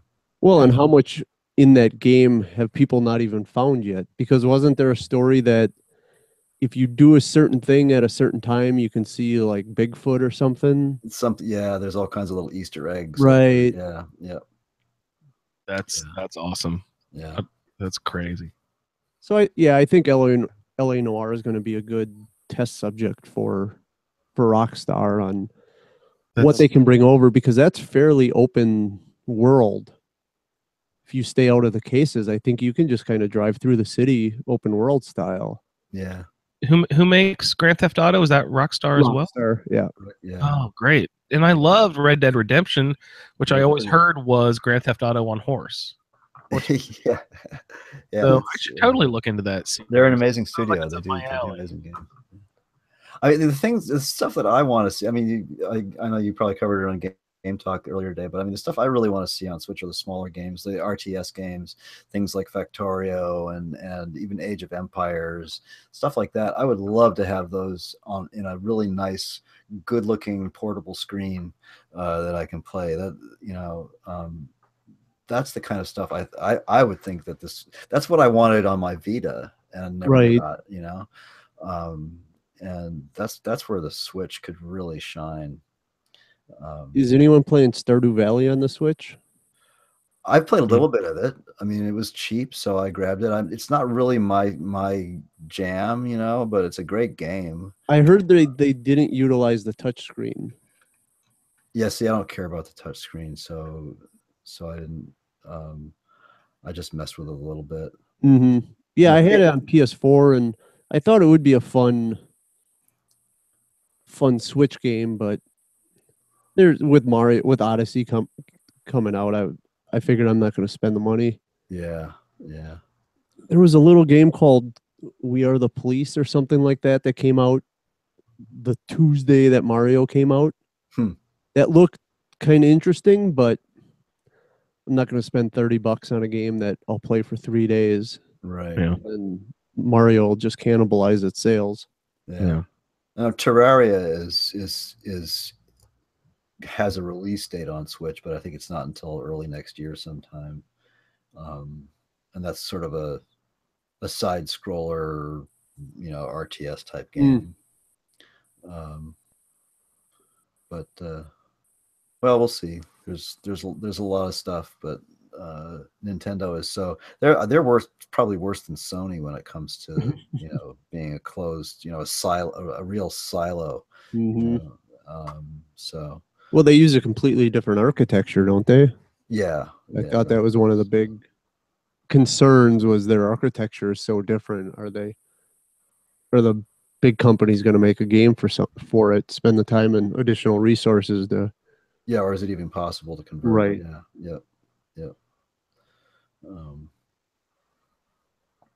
Yeah, I doubt we'll ever see something like Factorio on the Switch. It's just, I mean, that's just one guy, essentially, So, even though it's an amazing game, it's just. Have there been updates to it since? Yeah, he's constantly. I think. I mean, last, are there any like big overhaul type updates, or is it just nothing tweaks every time? Sorry, I'm just like, we were talking about Sony, and Jane just texted me, Sony bricked my bat, I hate them. and they did. Yeah, her big television is a Sony, and it's got Android as the the background, and it a couple of months ago it totally bricked. It had to have luckily she had one of those plans for it, but it was the main board that fried. So yeah, it was like a $450 part. It would have been an $800 service call. Ooh. Yeah. Good Lord. Yeah, but anyway, I'm sorry. So what Factorio updates. Yeah, he's been adding stuff to it. I haven't played it in a while, so but occasionally I'll watch. There's a couple of guys who do. Stejo is one of them on YouTube. There's a couple of others that still do a lot of Factorio stuff, and yes, he's been adding things to it. I think there's even a story mode now, where there really wasn't before. Yeah, so it's constantly being worked on. And it is a ton of fun. It's just it's one of those things you just sort of lose yourself in, and just make things, make these amazingly complex. Just yeah, it's a very cool game. So I'm not even sure the Switch could handle it when Factorio is running, when you've got your base. Completely automated with swarms of robots. I mean, the number of sprites running around on the screen, it's mind-boggling. They're truly like little swarms. They look like flocks, like flocks of birds in the sky sometimes. Yeah, it gets that way in Factorio if you have these swarms of tiny little robots doing stuff. It's possible that the Switch just doesn't have enough power to handle it. So I don't know.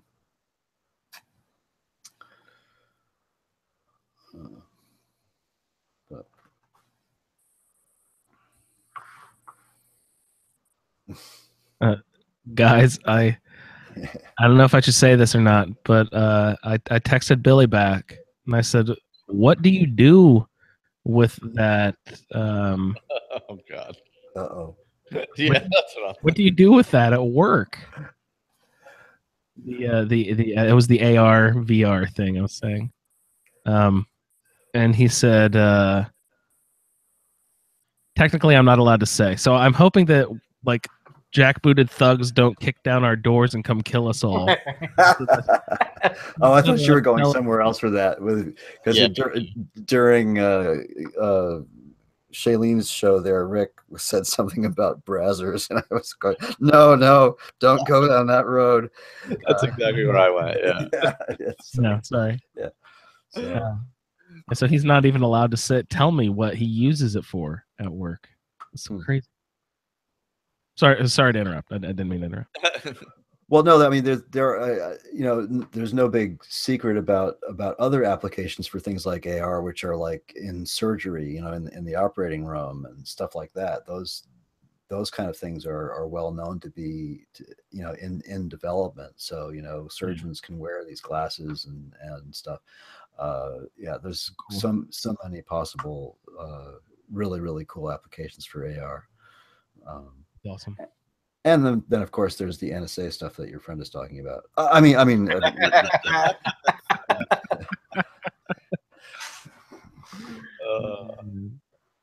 all I know is he works underground somewhere. Oh, okay. Well, that does it. Yeah.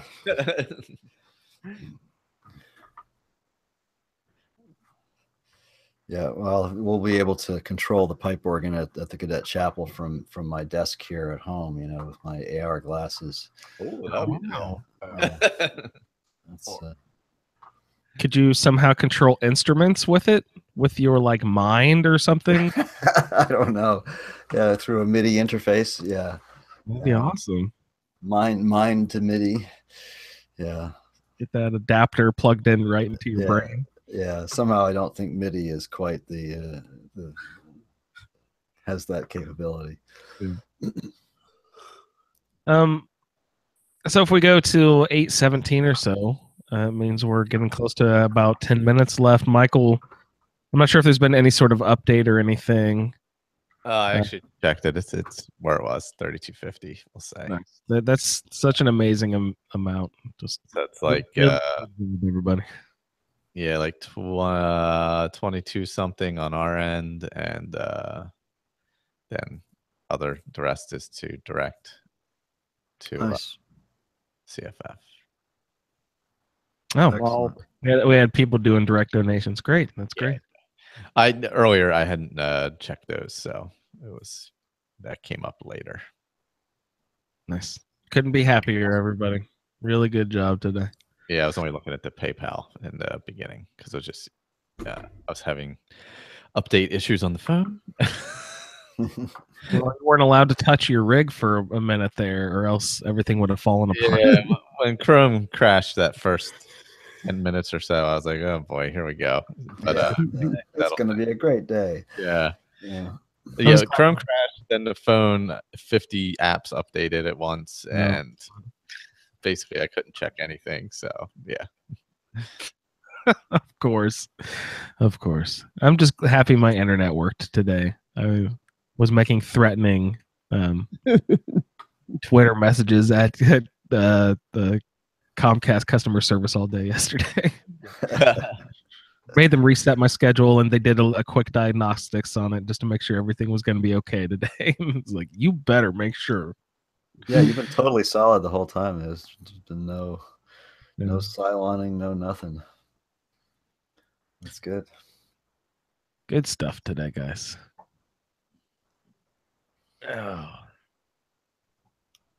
And I see Pat took off. So. Yeah, home stretch. Yeah, I need a shower. Yeah, he was up early. Well, so were you, Victor. Yeah, I was awake. Well, I go to bed really early, so I was up at my regular time, between 5 and 5:30 or so, and having a cup of coffee. And Pat hopped on to Twitch. I'm thinking, oh, okay. What's real early for you, Victor, for going to bed? Oh, well, I go to bed at 10. That's my regular bedtime. Jeremy's in bed at 6:30. Yeah. Well, yeah. 15. 7:15. Yeah. Wow. That's early. That's early. I'm old. What can I say? I get up early, not even go to bed that early. Yeah. And now I'm just stuck on that schedule. Oh. Like this morning, I was up. I think I forced myself to sleep till 4:30 or 5. Oh wow. Yeah. Yeah. I even if I go to bed at 10, I'll still be up at 5. That's my problem, because I was, for years I had that commute, and I started work in Hartford at 5:30 in the morning, so I'd get up at like 4:10, 4:15, and I still wake up. I mean, it's just like, even if I go back to sleep, my body just wakes up right around then. Yep. I don't mind it. Yeah. Get stuff done. Yeah, I love the early morning. It's one of my favorite times of day. Play a bunch of games. Next thing you know, it's not even 8 o'clock yet. Yeah.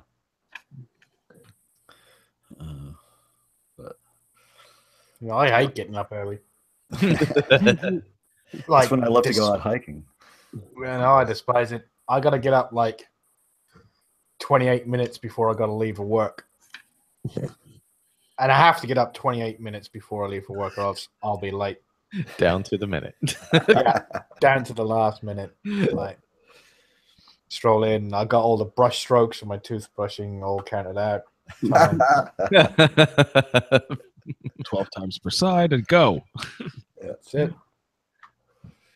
I know if I hear the train, it's time to walk out the door. Train goes by. Now I walk out the door.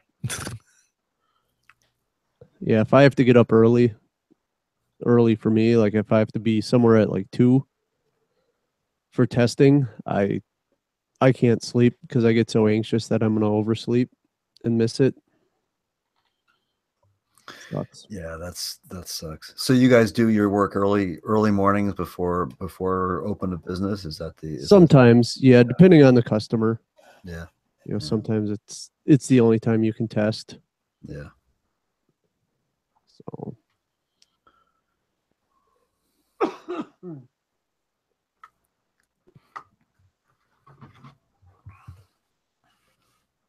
And I know you've done places like the Milwaukee airport and stuff, right? Mm-hmm. Yeah, I try not to really name my customers though. Oh, sorry. My bad. No, I can't name who I work for. I try and keep it vague though. Yeah. Even though it's on my Facebook page. But you're in big public buildings, I'm saying. Like places where they don't typically just, shut down. Right. There'll be people in airports overnight, even though technically you're not supposed to be or whatever. Mm-hmm. Yep. Ever take your Switch to work? Yes, I have. I was joking. That's hilarious. I just took it because I took it the day Mario came out. Nice. I had to do timesheets, and it was a dead day at work, so I just... Oh, that's great. I didn't get a chance to do anything with it because I had to do timesheets, and we had I think that was the day we had a pretty unfortunate event that day, so... Oh, no. I had to get out of the office. That's too bad. Yeah, it's nothing that bad. I've taken mine on my lunch break a few times and played a little Mario Kart on lunch every once in a while. Yeah, I'm too nervous to like leave it in my truck or something. Yeah, I definitely had it in my backpack with me in the building, Yeah, and I'm not always with my backpack. Yeah. I can leave it and then walk around for a couple hours. Yeah. And that makes me too nervous. Yeah, that would make me nervous too, to walk away from it, leave it there unattended. Yeah.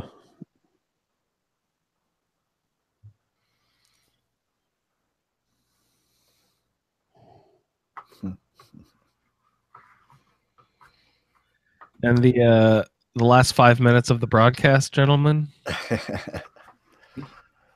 Fond memories of the day. It went quick. It did go pretty quick. Let's all mute our microphones for 30 seconds in memory of me and Colin. Screaming in silence. Silent streaming. At least there was game sounds. I was just about to say, at least you had the game audio turned up.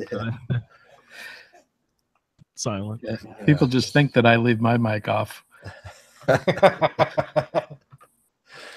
I would like to say a huge thanks to Lee, who's been in and out of the chat. Pretty much been in the chat all day long, keeping the chat alive, laughing along with us.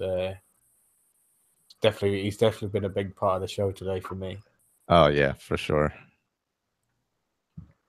And everybody else who's been in the Only chat. one person got banned today. I saw that. I saw a bunch of a row of deleted posts. Yeah. Oh, I was looking at it when they came in. That was That was just normal troll stuff. I Typical YouTube. Oh, and I have to apologize to the one person I think who was, or there may have been others who didn't comment, but there was one person during my stream who was not part of the ASA or whatever.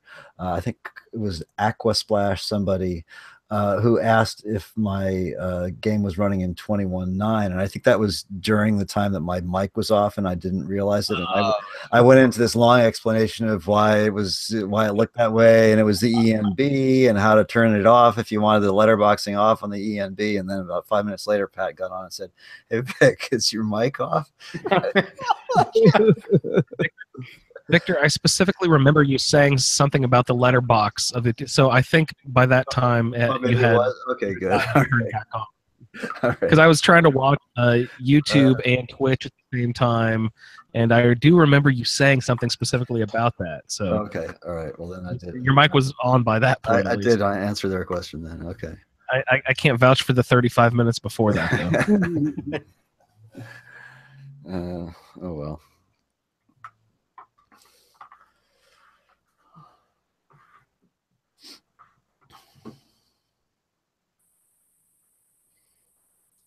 Down to 2 minutes. So what we got coming up next week? Next week we got some of this show is being posted because Michael was away. Mm-hmm. And Thursday we have the Fallout New Vegas roundtable feedback, isn't it? Feedback is next week, yeah, and Blighty will be the week after on the weekend of American Thanksgiving. Yeah, that's probably the weekend. Then we'll record the 4th show. Great for Bloody. Yeah, I've we'll enjoyed that. That's a lot of fun.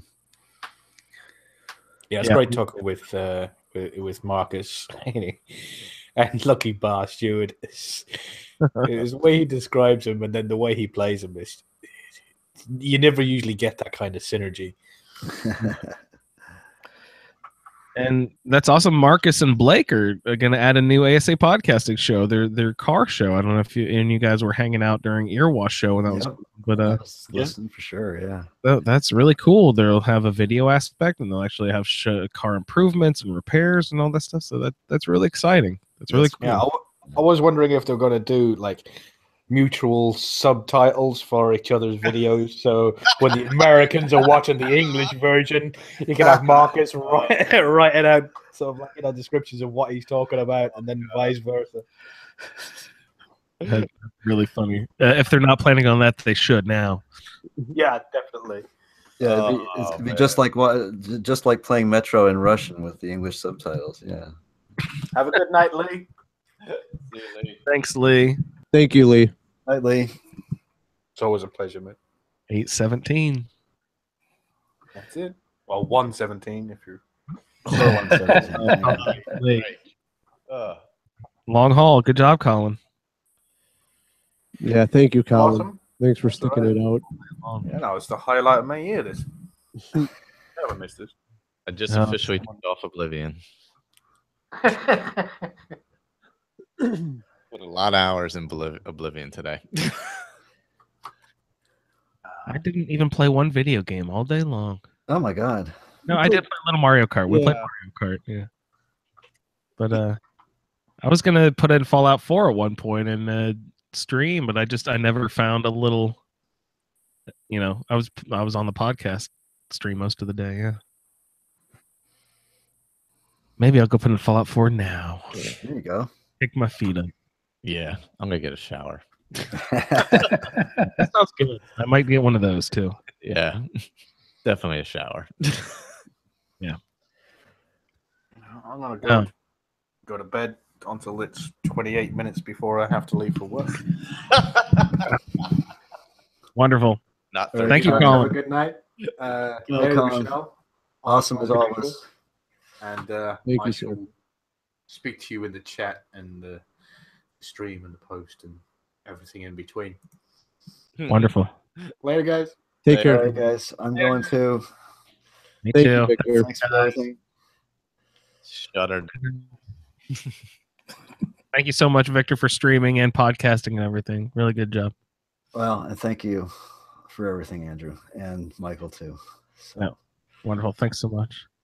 All right. And Ray, guys. Good Ray times. We'll talk to you, Victor. Michael, thanks for throwing it together. All Night, that Jeremy. book streaming, all that stuff. Good night, guys. Okay. Good night, all. Oh gosh, stood up from the couch. Oh, my back.